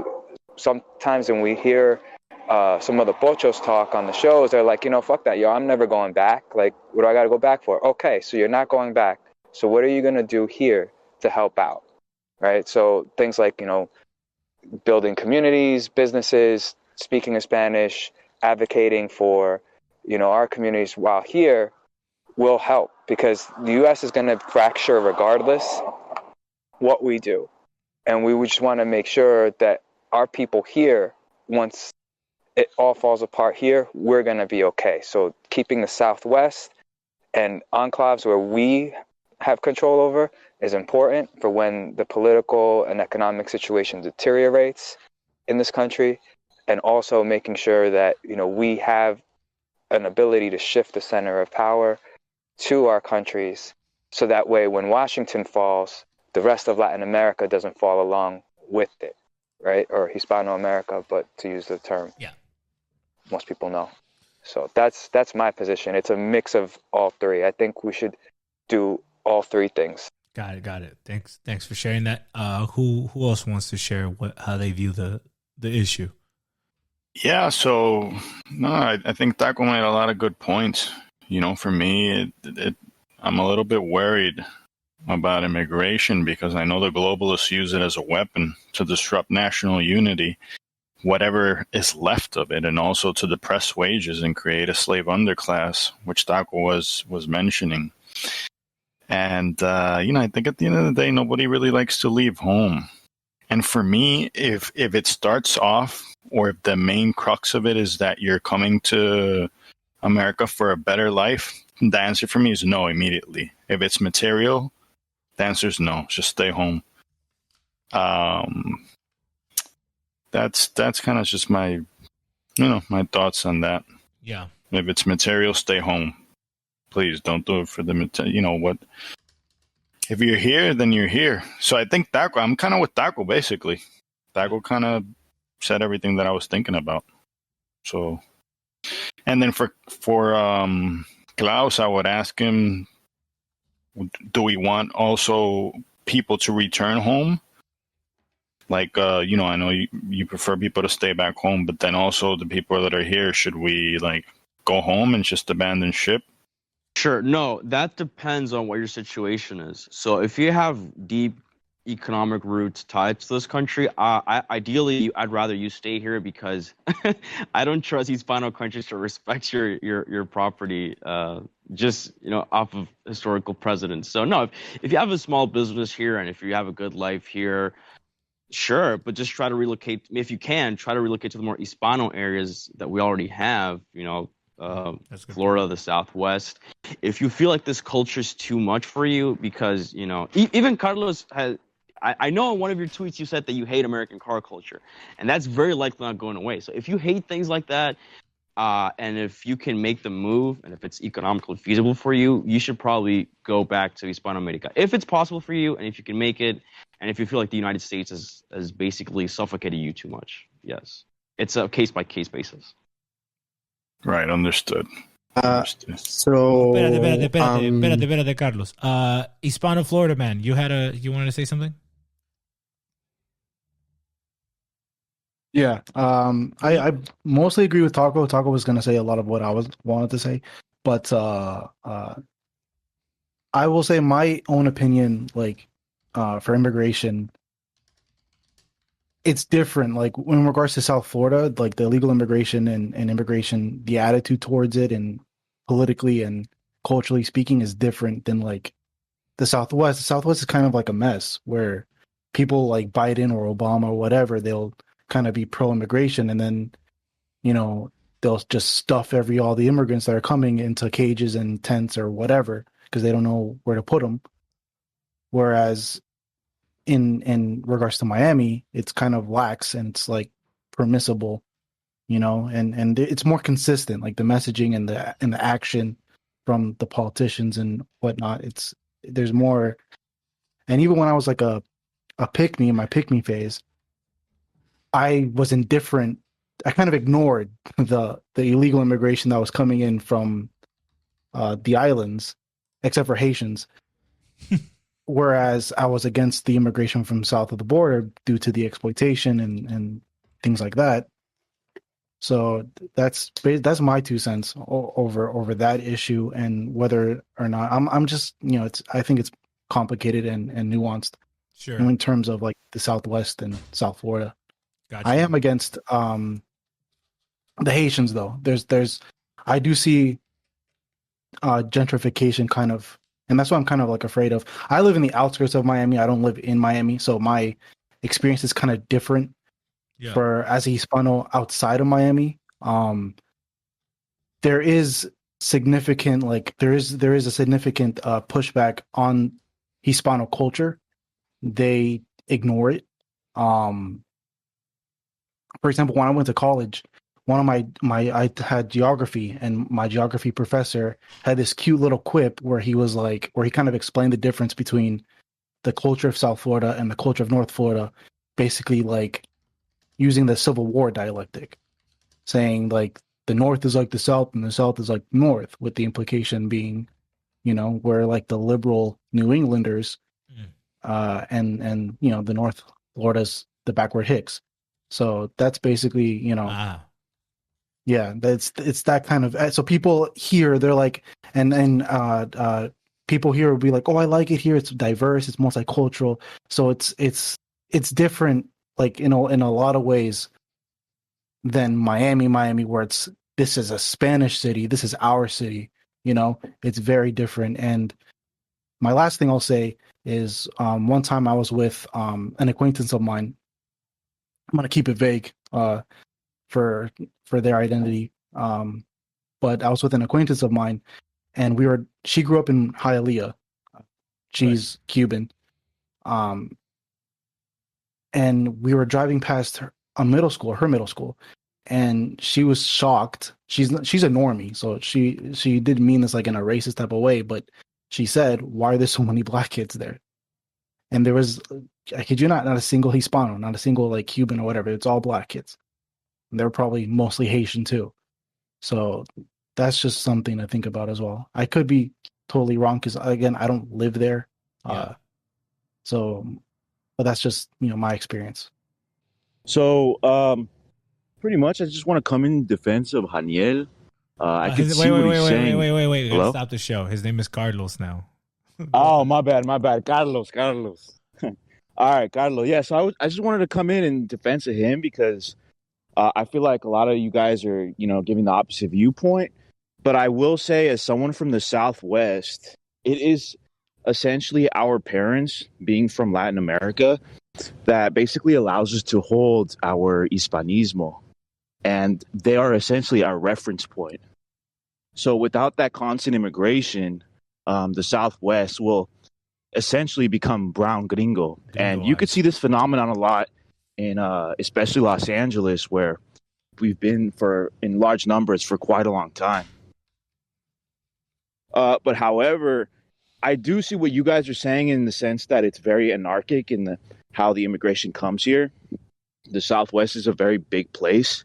It's not essentially like Miami. Miami can basically, receive a lot of immigration because it's a very, Hispano place.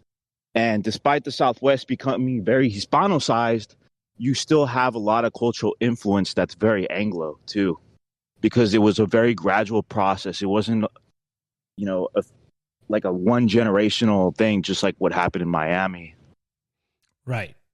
Yeah, it's kind of an interesting mix. That's actually a really interesting point. And also Chastizo, there is Hollywood, and who runs that? So you right, have to Hispanize that as well. I mean, that's anyways. Sorry. Mm-hmm.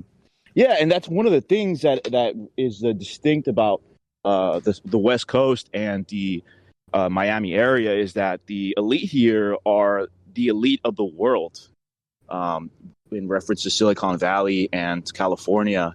And however, to play devil's advocate, I do see how this uncontrolled immigration, without a purpose, will essentially lead to the gringoization of the first, second, and third generation of people who come here.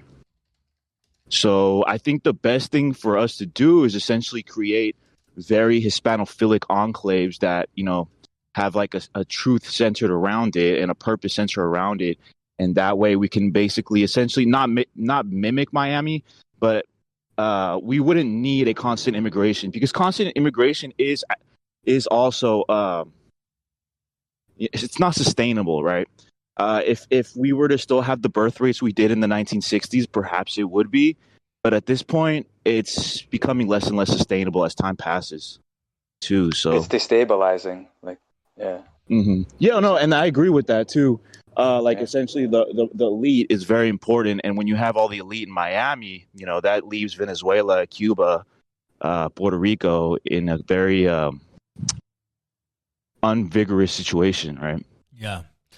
Well, I like to add a couple things to it. So one of the things that I worry about immigration, again, this whole notion of an underclass, like, yeah, that all makes sense why we wouldn't want that. But so one of the things that I worry about is the Americanization, the gringoization of the children of those immigrants. I think there could be an argument made that this is not a good process because the risk is that, you know, these values then get exported back. And I think there's a lot of truth to that. I think we've kind of seen that happen. You know, the kids of the immigrants up here kind of set the tone of kind of what's cool in many ways. And obviously the Fresita elites kind of already on that wave as well. And that can have a detrimental effect. But the reality is, I think even if that dynamic wasn't going on, there's still too much cultural hegemony that America has, too much cultural influence and power that America has, or the West has, over Hispanic America. So Hispano America, I should say. I think you're still going to get some of that dynamic. I think I'm worried that the gringoization is still happening in Monterrey, in Mexico City, in Bogota, just as fast as it would if there wasn't constant immigration, because those kids are on iPhones and they're on Instagram and they're on Facebook and they're consuming the same media and Netflix as the kids here. So I think that's like a separate issue that we kind of have to build a defense for. I don't think immigration necessarily is the sole reason for that phenomenon.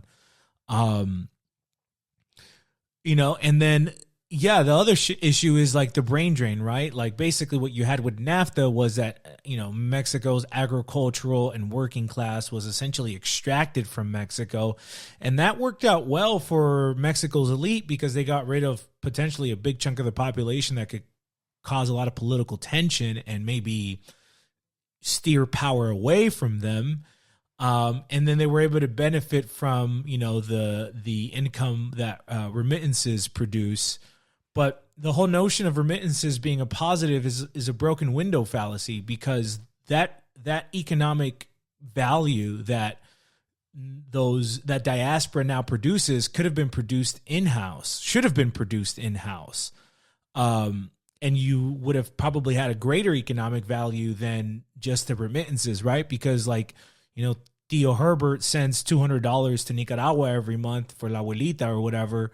But, you know, he makes $5-6 grand every month that he spends in the U.S. He could have spent, you know, maybe his salary would have been less in Latin America, but he could have spent it all within Nicaragua, right? As opposed to just sending a little piece back.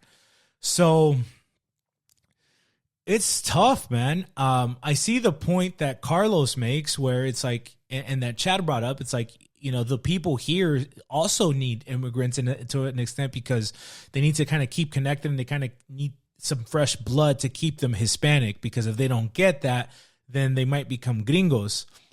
So, man, it's a tough position. I can't say I'm for or against it. I hate being in this situation.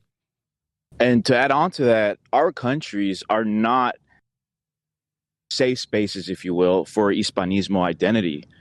Mexico, the Mexican Republic, as is Venezuela, as is Cuba, and even Chile, are all built against our worldview. Right. Yes, so exactly. I don't think we're going to achieve power having us in a hypothetical situation stay in our own countries.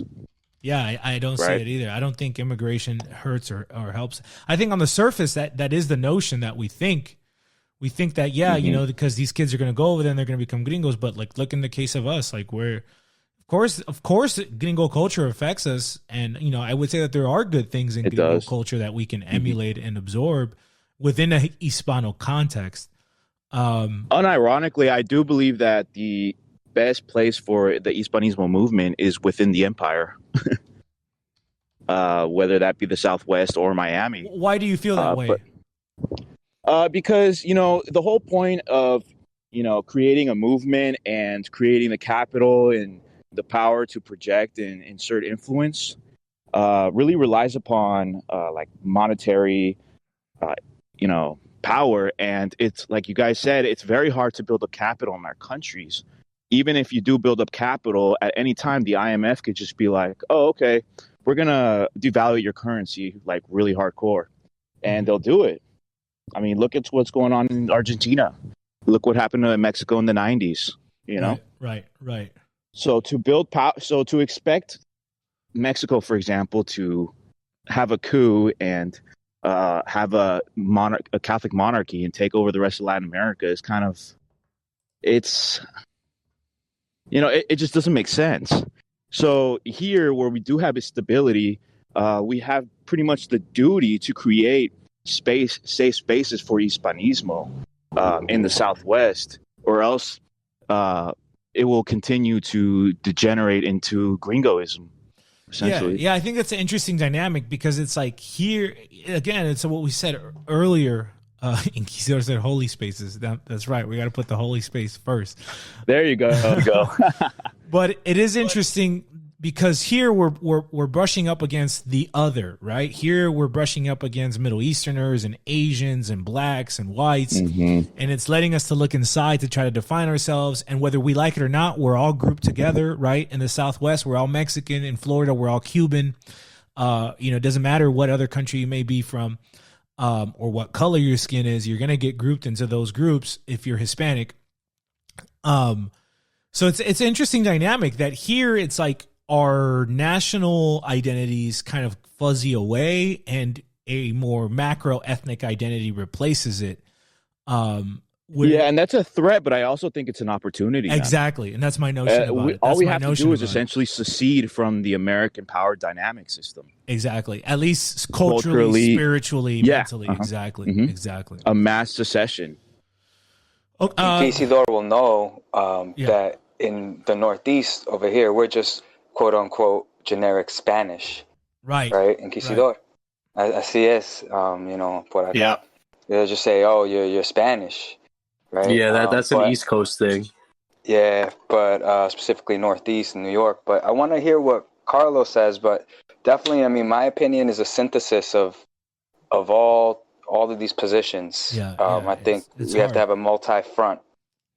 Yeah, I think that's true. It's like you have to look out for the homeland, the core. You can't give up, the core in order to access the periphery. But it is an interesting dynamic. But El Pingu, you had an interesting point about Miami. If you want to share, real quick, one second, OG. Yeah. What you said about Instagram and the social media and digital culture. Yeah. That's going to be really important to focus on, especially going forward. We need to build our own. We can't rely on theirs because it's going to infect. Everything will be for naught. That right there will destroy everything. It doesn't matter what we do with immigration or whatever. Exactly. That will globalize the whole world. That's the real risk. No way to fight against that. Yeah. No. Yeah. I 100% agree with the Instagramification of the world. Yeah. Putting everything on, social media and all that. However, on the topic of immigration into the country, I can't say how it is in the Southwest or anything like that. In regards to South Florida, I would say that it keeps things very Hispanic, right? Because obviously, it adds more flavor to the mix, right? Because before there weren't, I couldn't remember Doral being super Venezuelan, right? I live right next to where Doral is, and that's being built up like crazy right now. Why? Because there's a bunch of Venezuelans coming in there. You know what I mean? So maybe those Venezuelans would have been, people that would have been building up Venezuela over there.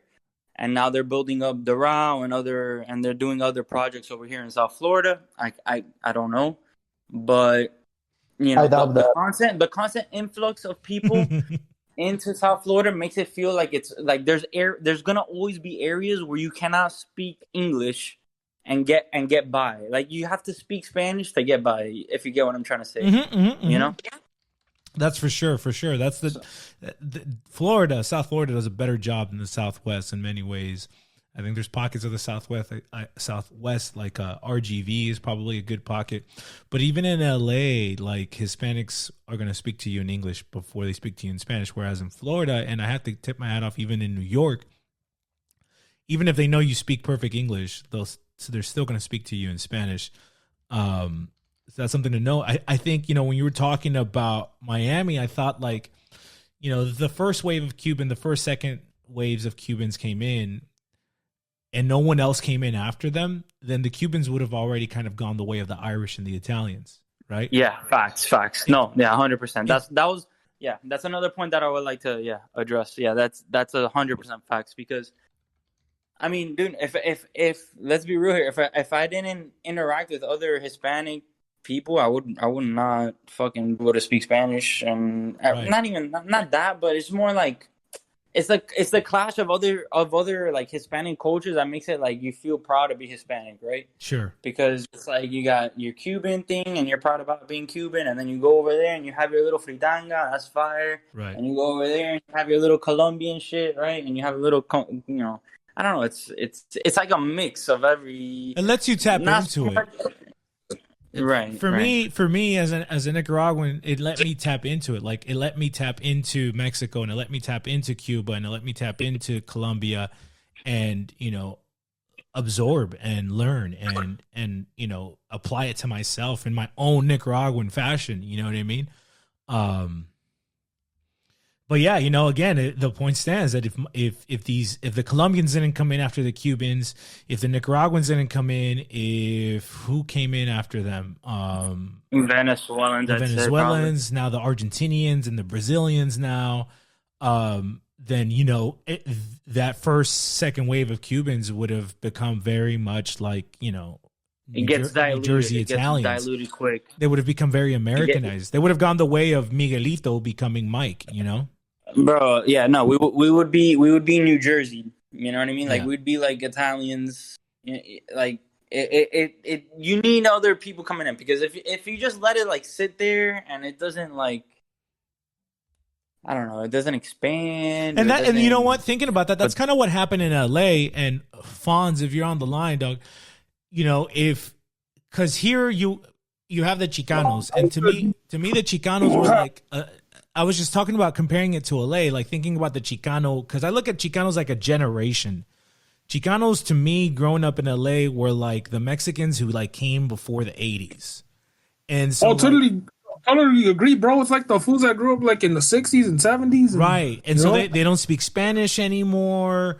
Their identity is kind of like mural paintings on lowrider cars. But then and they got English names, like they became brown gringos. But then the subsequent waves of Mexican migrants who came in the late 80s and the 90s kind of kept the Hispanic train going. If those generations didn't come in, then these Chicanos by now would have been completely gringoized, completely. They wouldn't have been able to tap into like Chalino, man. Chalino was paramount, dude. Exactly. I was just gonna bring up Chalino. They wouldn't have been able to tap into Chalino in the 90s, or Lupillo was born in Long Beach, right? Like they wouldn't have been able to go to re-Mexicanize themselves like they did because of these following waves. So I guess that kind of is the point Carlos was making. Carlos, let's bring it back to you though now. So you kind of heard everyone speaking. I don't know if you have any nuance to your position or things. Yes. I wrote many notes. Thanks God, because I will have forgot about them. I'm just gonna make a quick note. Seth Tangana, he has a song, Cambia, a norteña song. You should check that album if you want to have a notion of Hispanicity musically speaking. ¿Cómo se llama la canción? ¿Cómo se llama la canción? Se llama la canción se llama Cambia, and they mention Chalino, by the way. And it's also a very masculine song. Ignore the music video; they have to make it gayer, but ignore that. for the Spanish gay audience. But besides that, in regards to Klaus, he said that I want to make. I don't. The problem is I don't think. And this ties with the Miami question. Miami is a good example. Is a good place. Yes, we speak Spanish, but at the same time, Miami is pygmy territory. But pygmy Spanish. It's a funny. It's a silly thing, you know. I don't speak English, but it's the typical Cuban who is in Café Versalles. He don't know English. He doesn't speak English, but he feels like a proud American, you know. You've called them political pygmies before. I remember you. Yeah, political pygmies. Yeah, exactly. So Miami is like politically pygmy, but not cultural. Not culturally. Yeah. And also, I'm very suspicious that everyone in Latin America, every like middle class, white mestizo, sees Miami as heaven on earth. Yes. And that makes me very suspicious. But besides all of that, I don't want to make Washington brown. I don't think there's mutually immigration and making our home countries better is not mutually exclusive. I don't think if we have immigration, then we're not going to have our countries. I think that's a false dichotomy. I think that's a false dichotomy. So and the question of mass migration is going to lower eventually. The trend is lowering down. But as I said, the maintenance of Hispanidad in the U.S. have been dependent on migration. And that's what Huntington says. That's what Mike Gonzalez says, you know? So I think in that point, we all agree. We all agree in that point. Yeah. The question of... Wait. Klaus disagrees. Let's let. No. I say I don't disagree with. I've literally stated like Miami, like Florida and the Southwest should be ours. Like that's I unequivocally agree with you, Carlos. I want to make that abundantly clear. Maybe our disagreement is to whether we're going to Hispanize Appalachia, Cascadia, New England, Quebec, Alberta. For me, that's okay. I mean, whether we might if they don't play their cards right. Yeah. They should know we'll come for those spots if they want to get out of pocket. But if they want to start negotiating now and be friendly, we should tell them like, yo, like you let us keep this and you'll have that and we'll call it even. There we go. You better, and it's easier to buy the rookie card early. Carlos, because you were talking about the spirit of the conquistador, and I think our conquistador spirit would be much better served recatholicizing North Africa, the Levant, and Anatolia, because these are actually very important places. We're not you just want to go after MENA chicks, Klaus. Stop bullshitting. Fool. Yes. Hey, we're not Spaniards, and I just think that the expansion of the Spanish language is fundamental for improving our epistemic. I fucking hate that word, but let's use that word: epistemic and geopolitical position in the world. Expansion of the Spanish language is fundamental for that. That's a good point. The fact that the academias of the world and the scientific things of the world speak in English is a question of power. So that's why Spanish is that's important. A really good and if point. we have, but Carlos, the U.S. is basically bilingual at this point, you know. And I know you said that, you know, we're not Spanish, but look, we can actually, like, if on a long enough time scale, we can actually start, you know, recolonize Spain. Recolonizing North Africa, because it used to be French. Well, the Levant used to be French. We got to start with Spain, dude. because Spain has become South France. Of course, we have to freaking hacer un exorcismo en España, claro. Obviamente. I don't know. North Africa, maybe Morocco, because the existence of a Morocco is in itself a problem from everyone. Even from the Algerians, they fucking hate Moroccans. Yeah. But we're focusing in the American country, in the other side of the Atlantic. The New World. I think I think your problem is that you believe I'm not a Duganist myself. Dugan is pretty much in direct opposition of the Western idea of and here I'm going to talk about Western in the sense that one of the nature of Western culture is expansion, and Spain is, to a certain extent, a daughter of that, of the idea of expansion.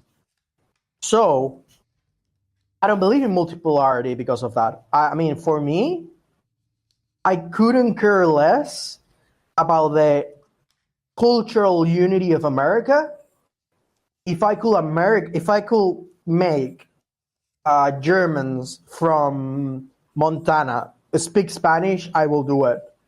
I'm not a Dungadese. I don't fetishize differences. I'm not that type of person. Also, multipolarity relies on heavy relativism. Dugan himself is a relativist, but a right-wing relativist. Let's put it that way. And that's true. When you check Dugan, he says, "I'm gonna use postmodern arguments of like relativism to defend the particularity of Orthodox Russian culture," you know? And Right. maybe Dugan should engage with that, but we shouldn't engage with that because we're Catholic and we have an imperial notion of the world and the expansion of the Spanish language. Spanish is the language of the empire, of the Spanish Empire. Let's put it, of the Spanish Empire. Expansion of the Spanish relies on imperialism and it relies on cultural imperialism. And I wouldn't mind if I see people from Montana speaking Spanish. Let's put it that way.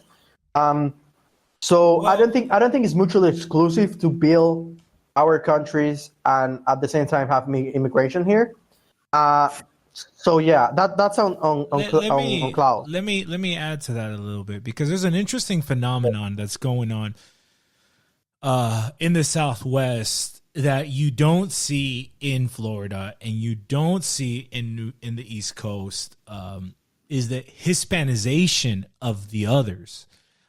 Though in the Southwest, we may not have the same economic or political power to the same level as you have in South Florida, let's say, but there's a very strong cultural influence that's here, and you can see it in how Middle Easterners and Asians and whites and even blacks Hispanicize in many ways. The way they dress, the way they talk, their kind of attitude towards life. We have a lot of influence over these groups in the Southwest in a very, very interesting way. And I think it's interesting that it doesn't even get talked about at all. But, you know, we've all seen that video of these two Armenian guys fighting ISIS in Syria, and they were fucking cholos. You know what I mean? So, fucking, we got the enemigos right there, homie. Let me represent myself, homie. It's Creeper, homie, from the G-Dub 13 gang, homie. Son Valley gang, homie. It's fucking Weiner from Westside Armenian Power gang, homie. Still puro sureños putting it Right down, here, homie. homie. And Middle East, homie, in Syria, still gang banging, not giving a fuck, homie. Look, homie, check this shit out. The puro sur 13, homie. Still gang banging this shit, homie. Got the G-Dub, homie. Go, Mali. Check out the enemigas right there, homie. They're all right there, dog. But we don't give a fuck, homie. As you know, homie, and shout out, homie, Capone, Mr. Criminal from Silver Lake, homie, Capone from Cyclones, and Crazy Loco from Pasadena, and Pink Lady. We still got love for you, girl. We still got love for all your homies, all the sureños, All you vatos. Let's put this shit down to all these motherfuckers, homie.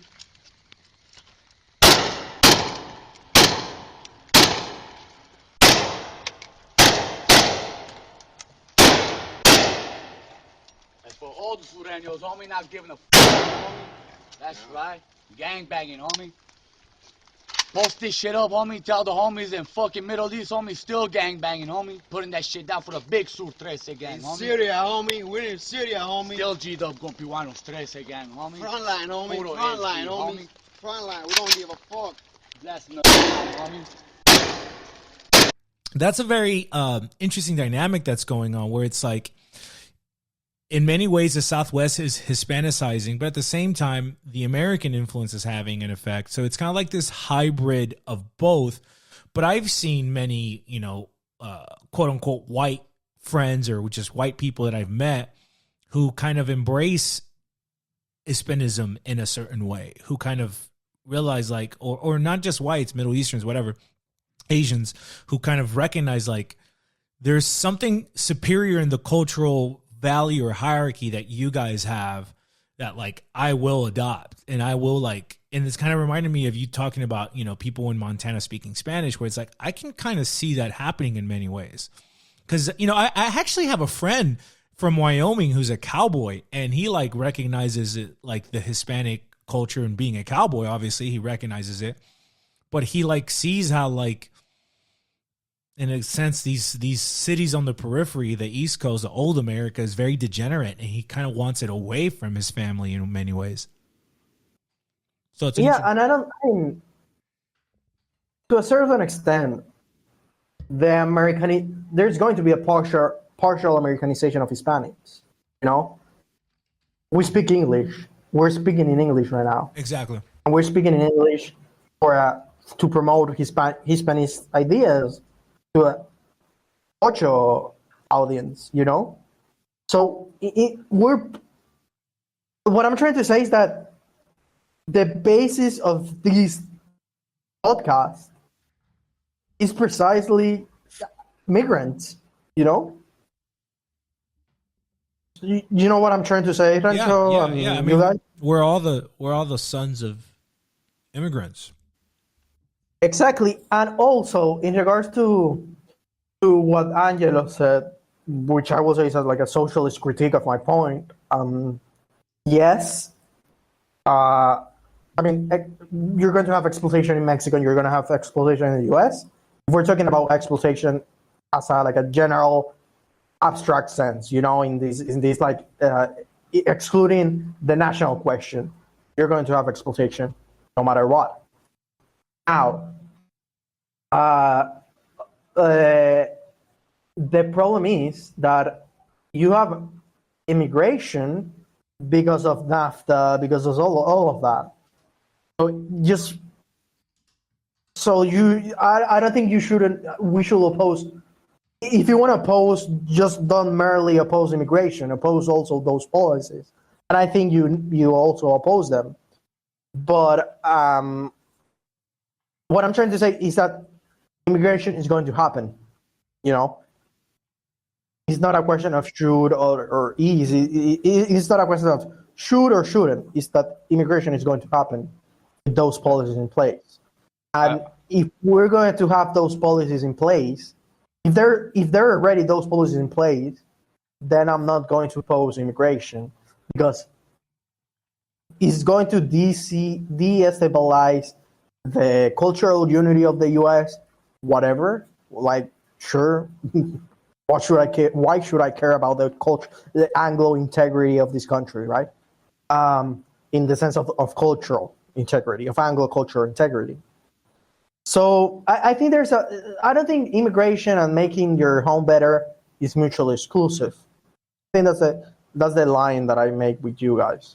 Up until a certain point. I mean, look, if immigration levels are low enough, or even medium size, yeah, I would agree with you that it would be a false dichotomy. But if just every single fulanito and pelanito starts going into the U.S., especially the very highly skilled ones, then yeah, it's eventually going to be an issue in the home country, because all of the talent is just leaving, right? So but again, I think we agree on previous episodes that the power that Hispanics have is a demographic power. Yes.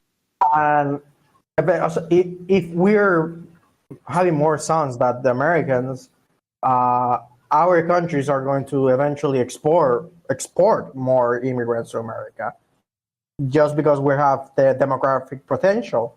The thing is, our countries are not going to be de-Hispanized, while the U.S. have the potential to be Hispanized.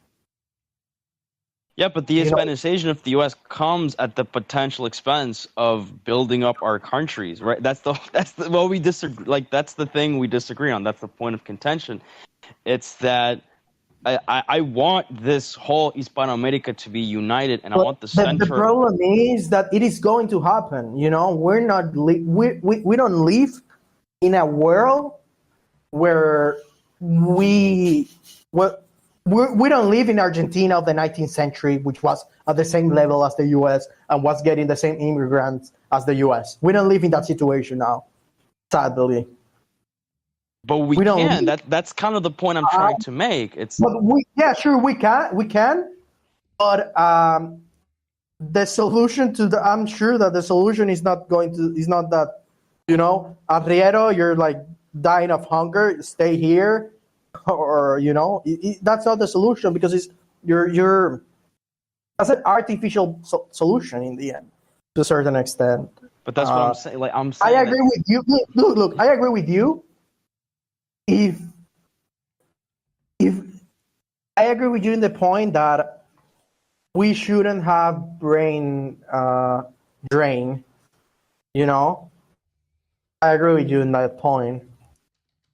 But at the same time, we have brain drain because the Spanish is not the Spanish is not the language of the academia. Spanish is not the language of philosophy, of science, and all of that, you know. Yeah, exactly. And the thing is, if I'm not mistaken, and I'm sorry if I put words in your mouth, your solution is to make Harvard speak Spanish, essentially, right? Make the Harvard academics speak Spanish. Assuming that Harvard is still a reputable institution and it's not the complete sham that it is, right? I'm just pulling out a name here, right? You want MIT to speak Spanish. You want the Ivy League to speak Spanish. We should do what Cardenal Cisneros did with the Muslim universities in Spain. Okay, so. He burned them, but based. But he created.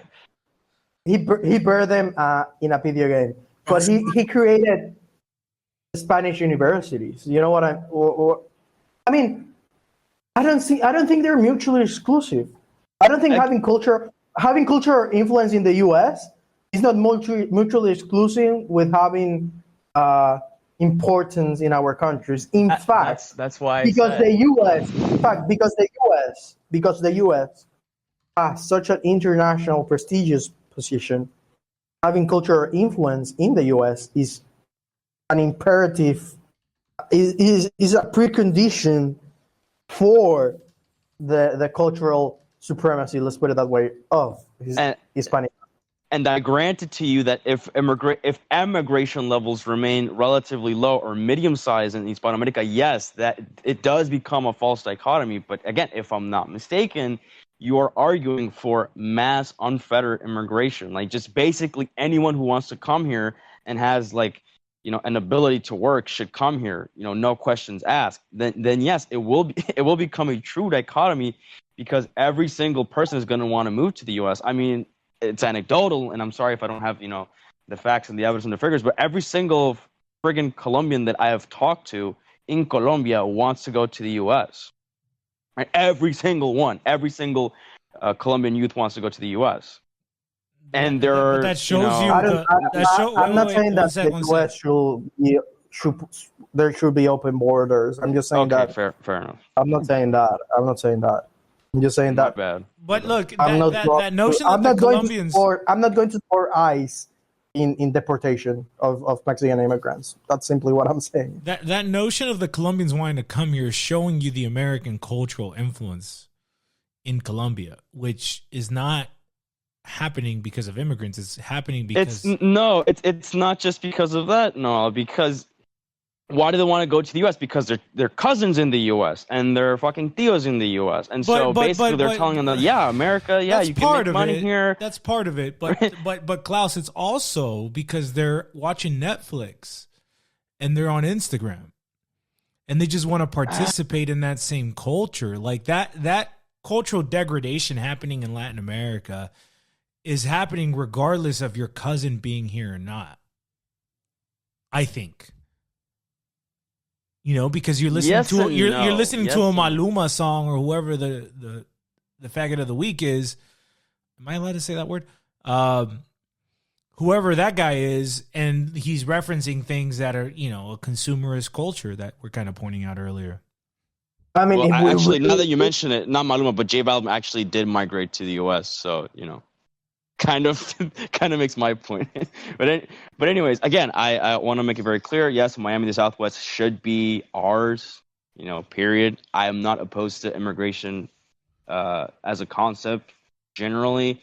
I just want the hegemon of the world to shift from Washington to somewhere where we actually own the place. You know, not. but maybe one of the preconditions to that is the Hispanization of the U.S. You know, I mean, sure, yeah. Again, if that is what is required, then you know, okay. But you know, I'm not going to Hispanize New England, nor Quebec, nor Alberta. Like, but even I'm just not interested in that. I don't care if the Quebecois speak Spanish. Like, it's like I'd rather shift that focus. I think we should respect the Quebecois because of their French Catholic identity. True.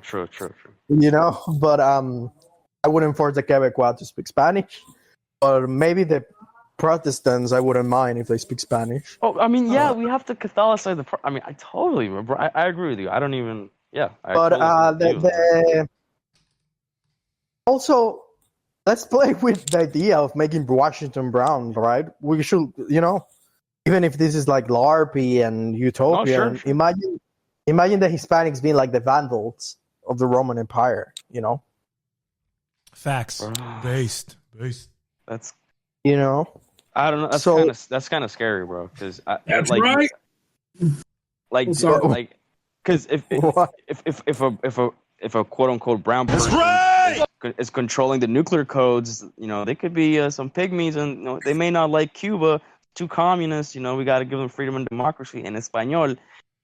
I don't know. Oh, I see. Like, instead of bombing with gay flags, we're gonna bomb with like Cruces de Borgoña or something like that. Yep.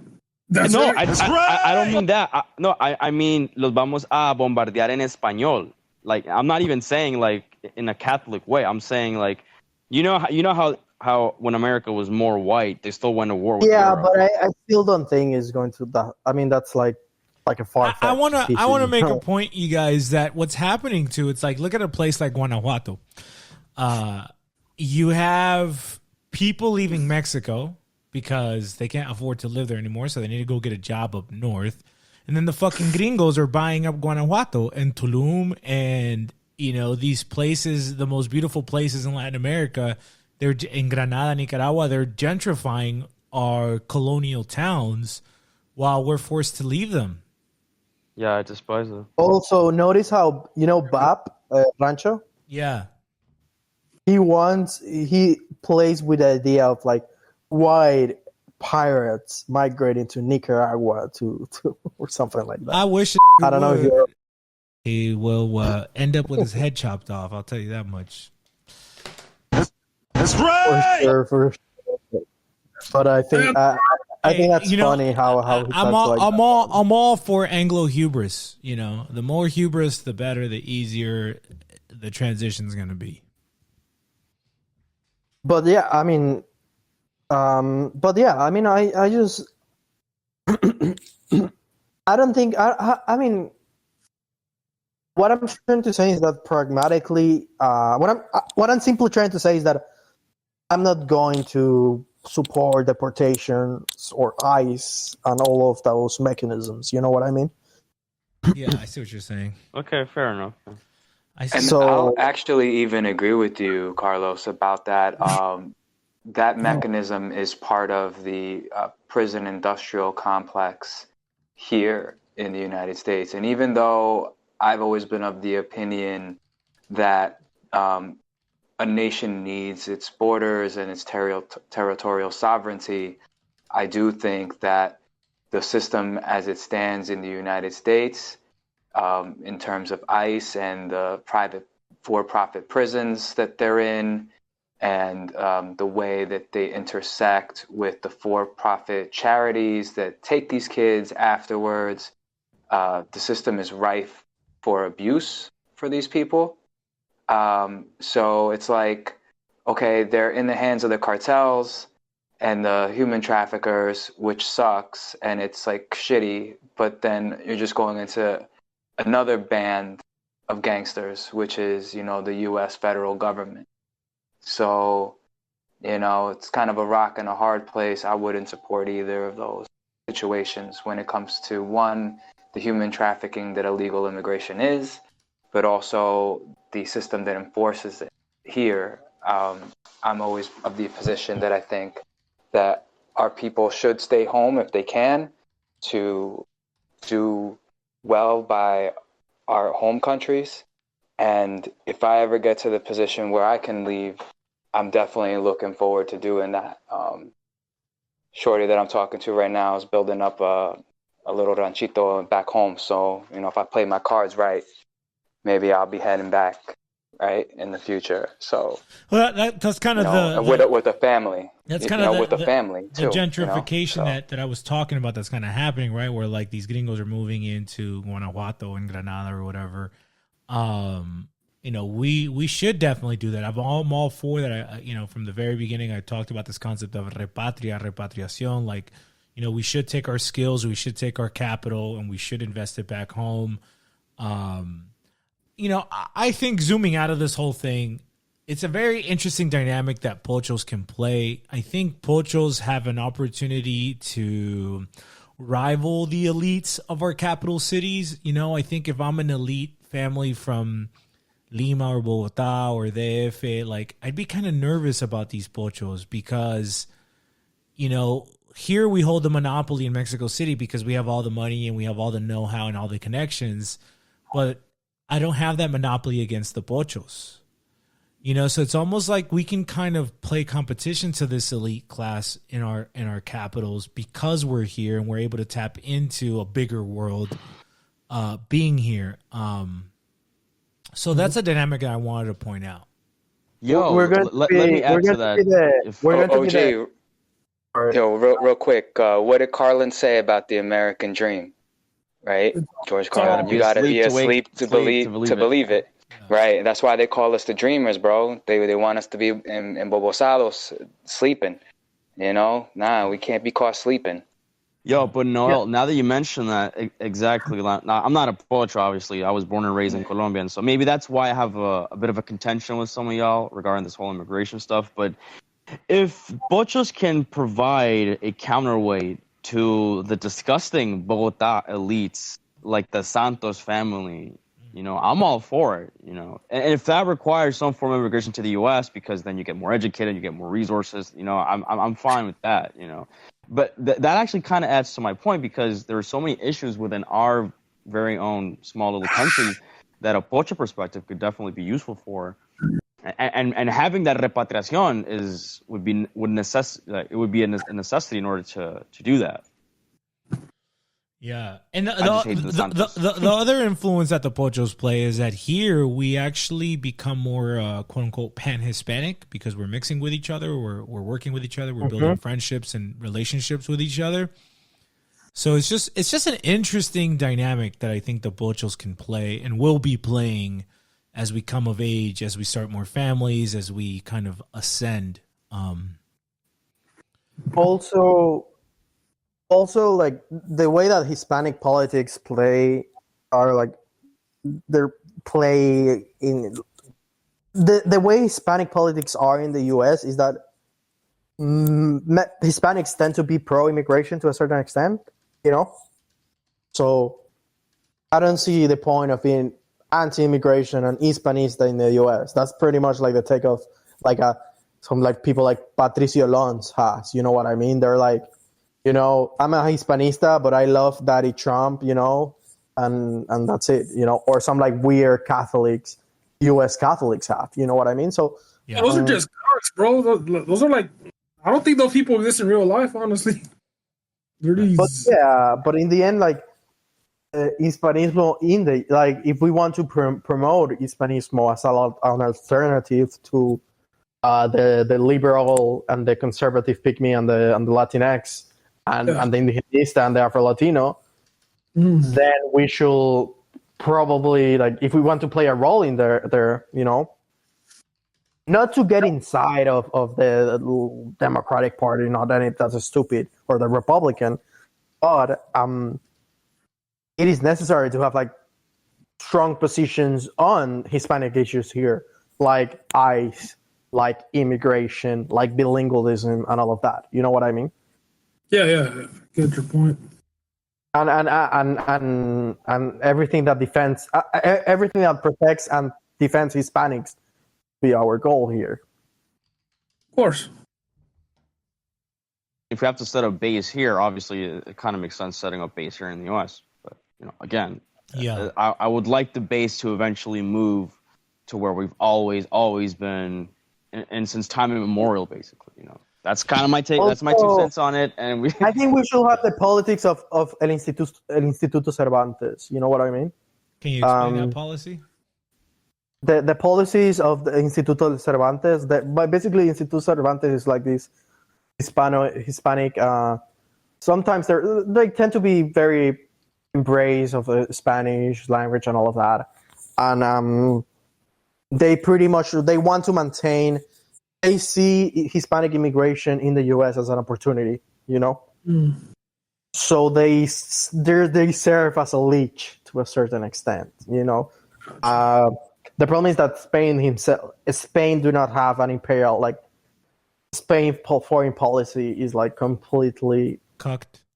Like, yeah, pretty much is cock. The EU's bitch, yeah. I mean that'll not if he's not the EU. Spain is like the ultimate pick me country. Yeah, it is the US, but most Spaniards that I talk to, they see Hispanic immigration in the US as like a very important opportunity for us in general.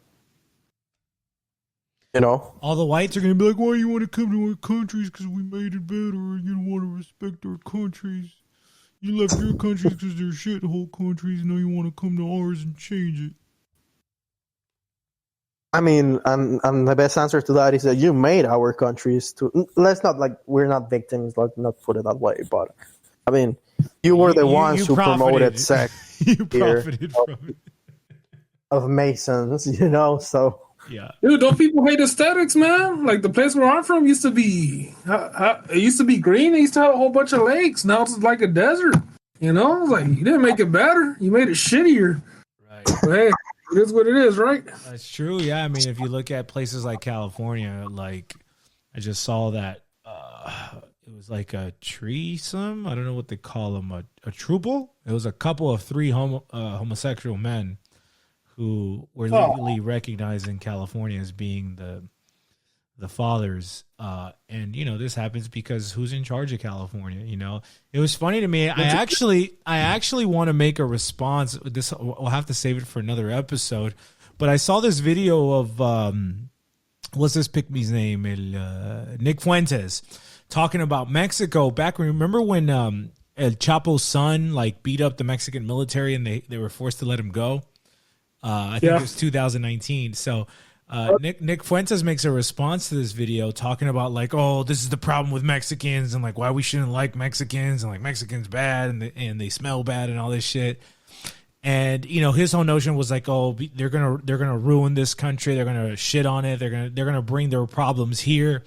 And then what happened in 2020? All the white cities were the ones that were on fire, and all the cities with Hispanics in them were the ones who were peaceful, or the Hispanics were the ones who came out to the forefront and kind of checked the decadence and the destruction that the gringos, mostly with them white and black, were doing to their cities. This didn't happen in any city with a significant Hispanic population. This happened in the whitest cities. And that's why they started to talk about white Hispanic unity and all of that bullshit. That's when they started, that Fuentes he brought up a good point. It's for nation state, it's pretty much over. Now it's going to be so they pretty much. Hold on. Sorry. Go ahead, Fonz. What were you saying? Sorry. Well, he brought up the point that the narco is basically like a business. Like entrepreneurs with their own armies. It's like a multinational. And he brought that point up. He's right there. That's going to start happening pretty soon. But also, it's amazing how these white Wignuts and even Trumpists, they spend 2017 and 2015 and 2016 shitting on Mexicans and going to like the Hispanophobia of Trumpism and Wignett in 2015, which was very influenced by Huntington, was very extreme.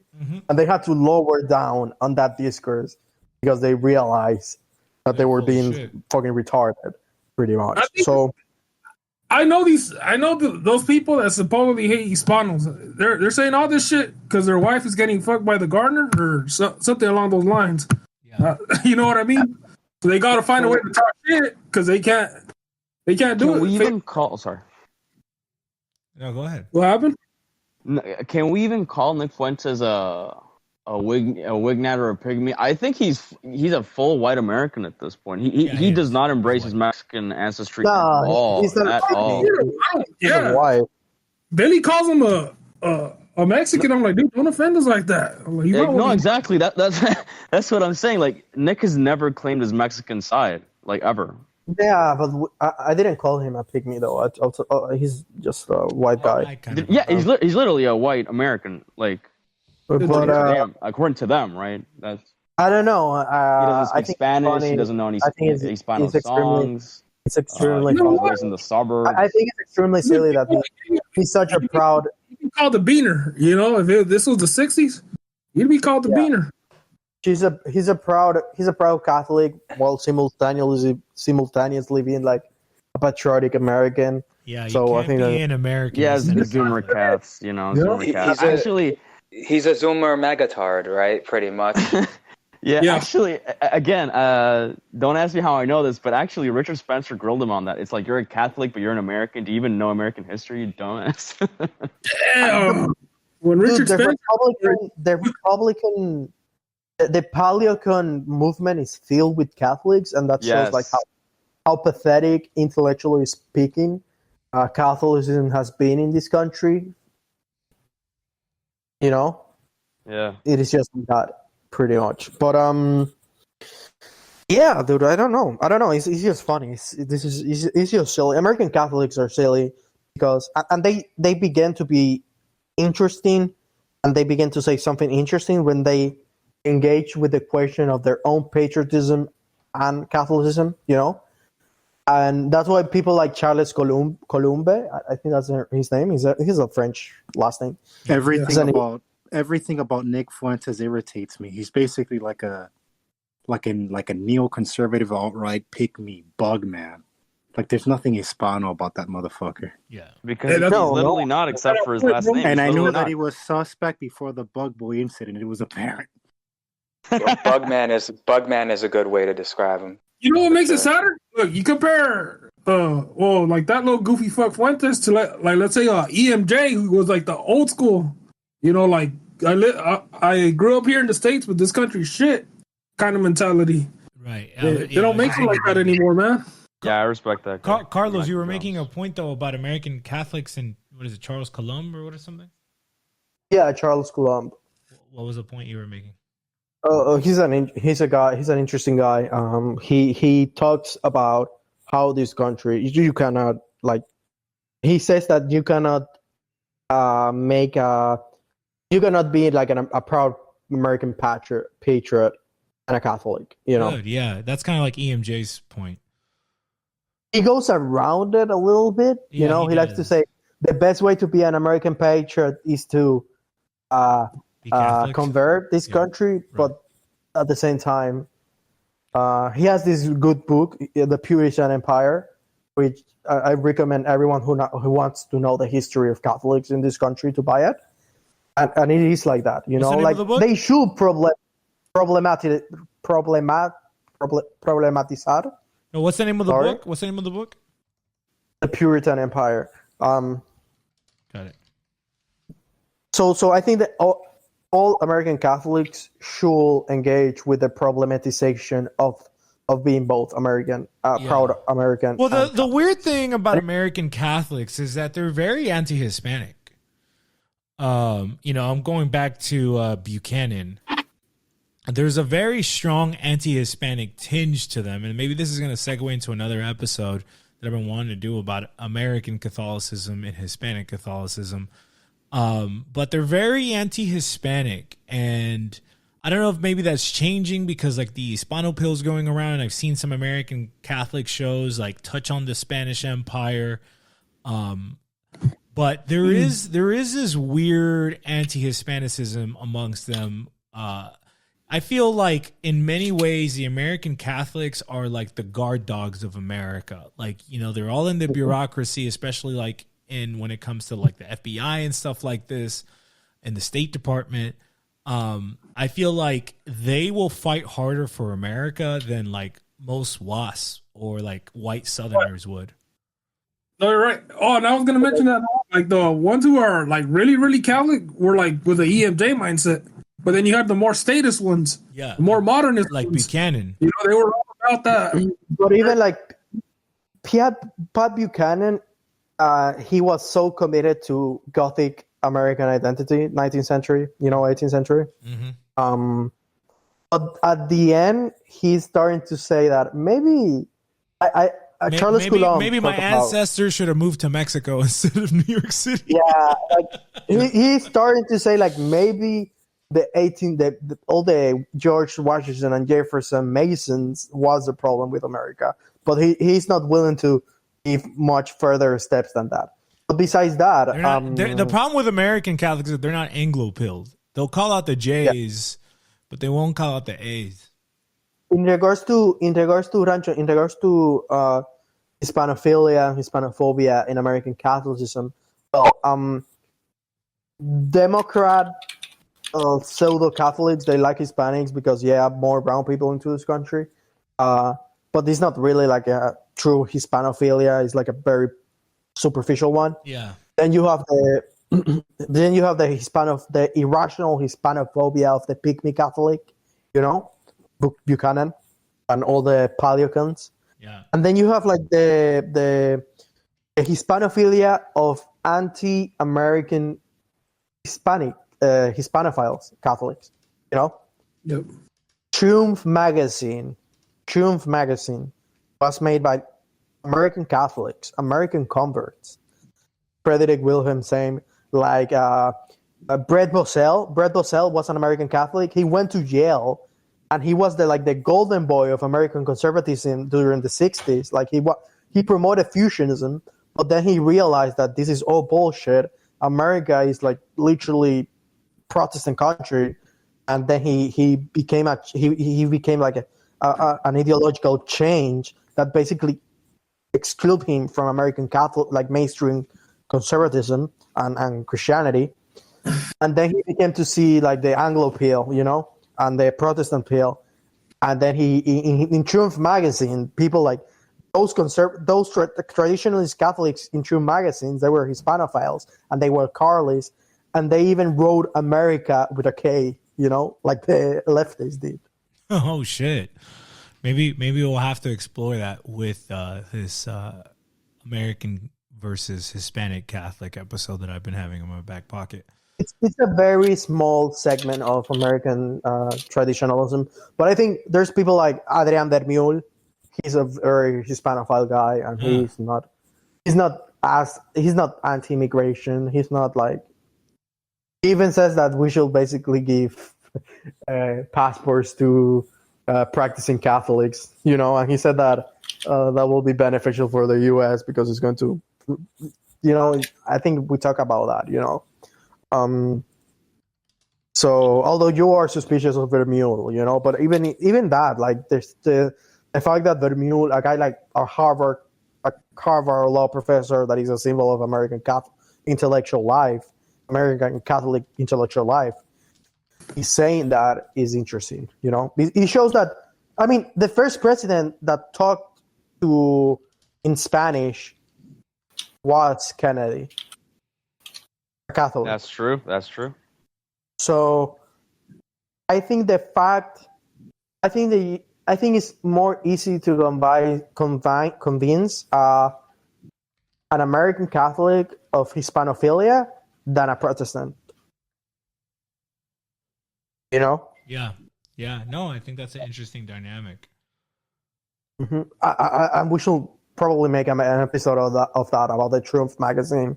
about the history of Red Blood Cell. This is a guy that even like he spent the last days of his life helping Hispanics with like catechism, you know, and giving blankets to poor Mexicans in the frontier.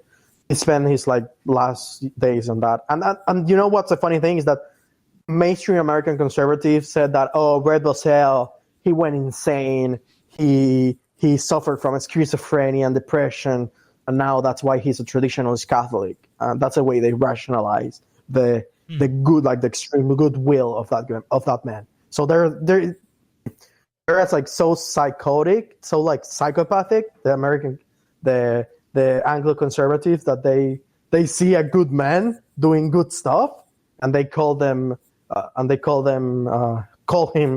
a schizophrenic, depressive guy. Oh, people are sick, bro. That's how they get down. You know, that's what they do. Okay, any final points you want to make, Klaus?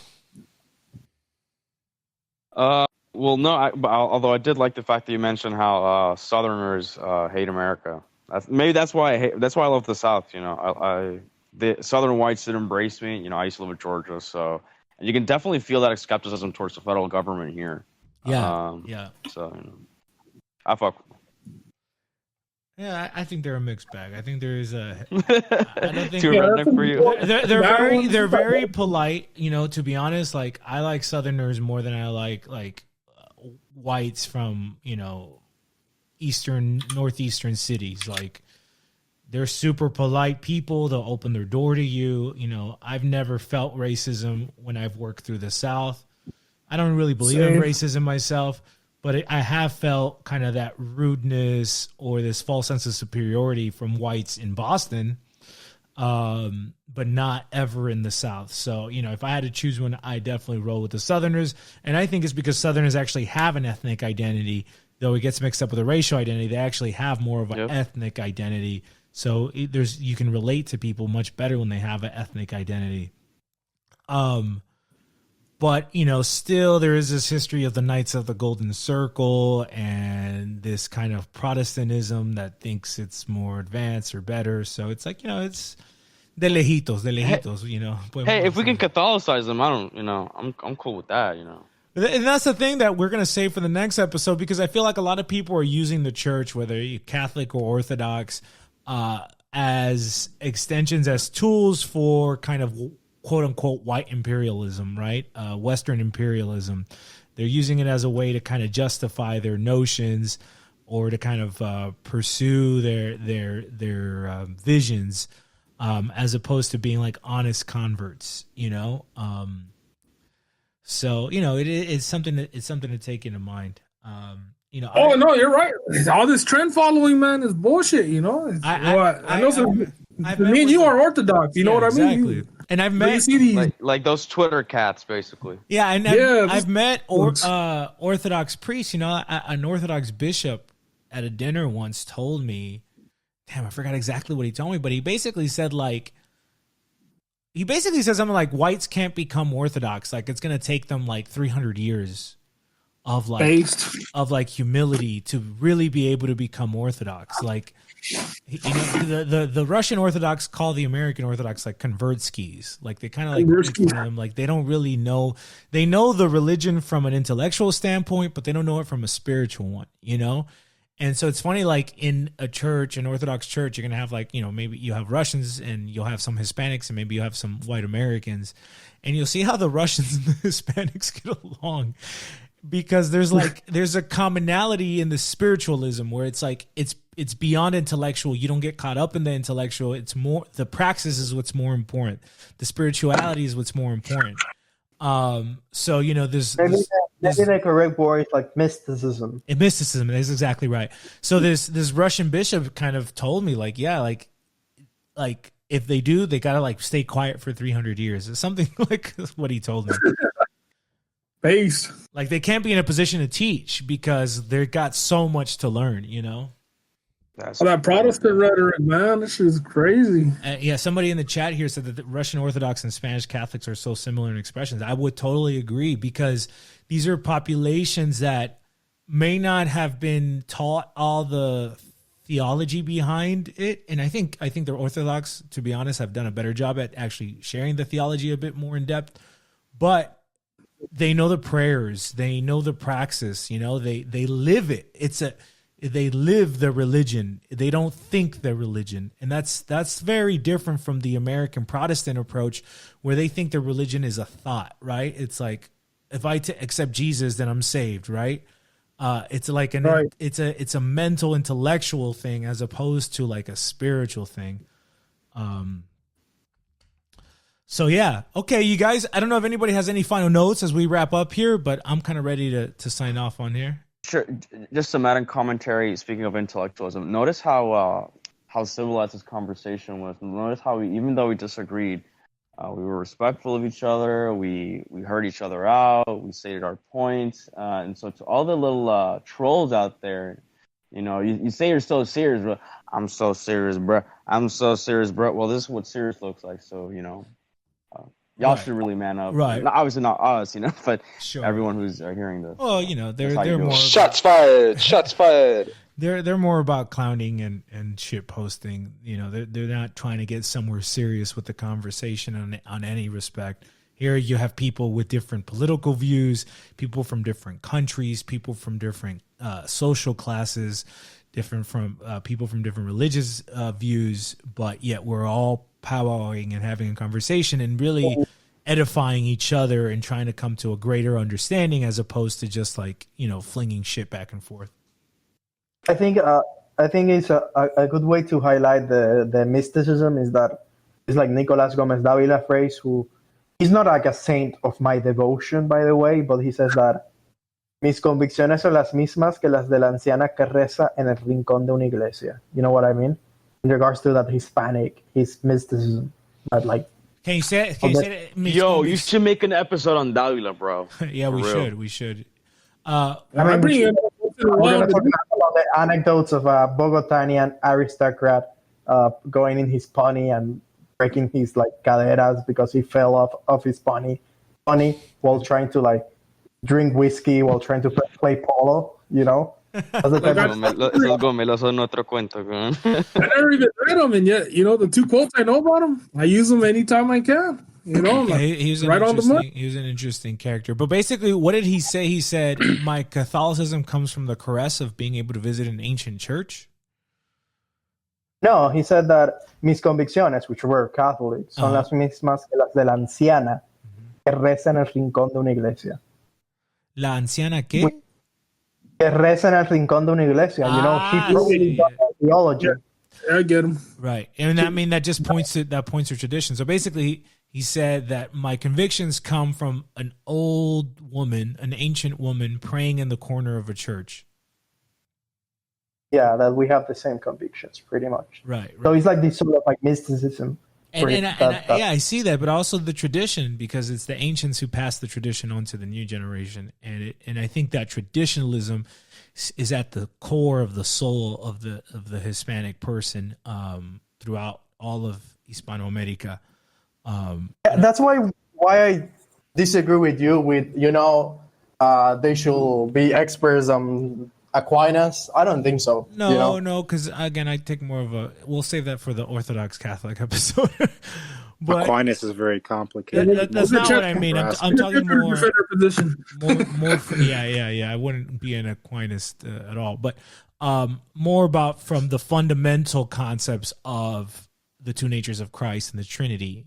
More of the Council of Chalcedon. I think that theology needs to be really grasped and understood, because that council really communicates everything about our worldview. And without that council, there is no Hispanic identity, really. But we'll say for me, I'm gonna end in this note. For me, if you know that Christ is in the body of Christ is in the hostia, you are all good for me. Yeah, but the issue is that somebody can just say that. But somebody can just say that without knowing how that happens. Not just the exactness of how it happens, but the essence of how that functions.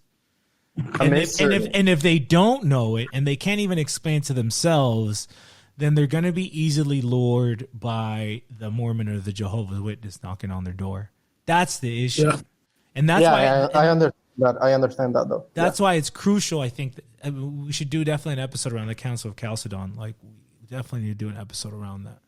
I'll be ready for that one. I'll study. I mean, I've gone through that stuff. I'll study it again.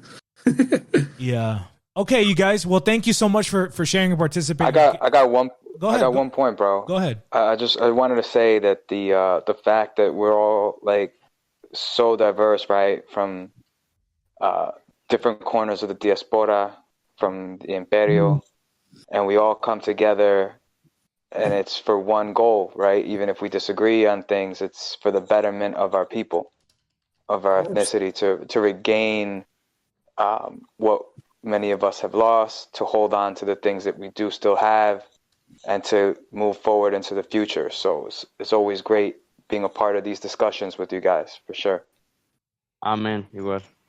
Amen. And for the glory of God, you can't forget that. Of course. First and foremost, before anything. First and foremost.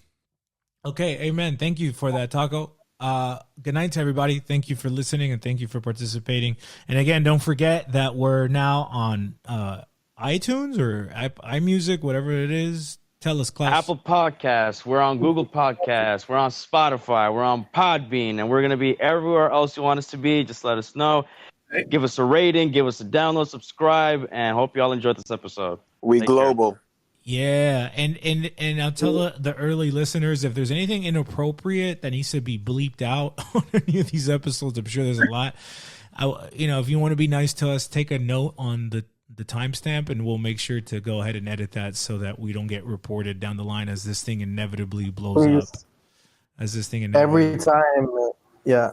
Please, every time they say Aniel, do that.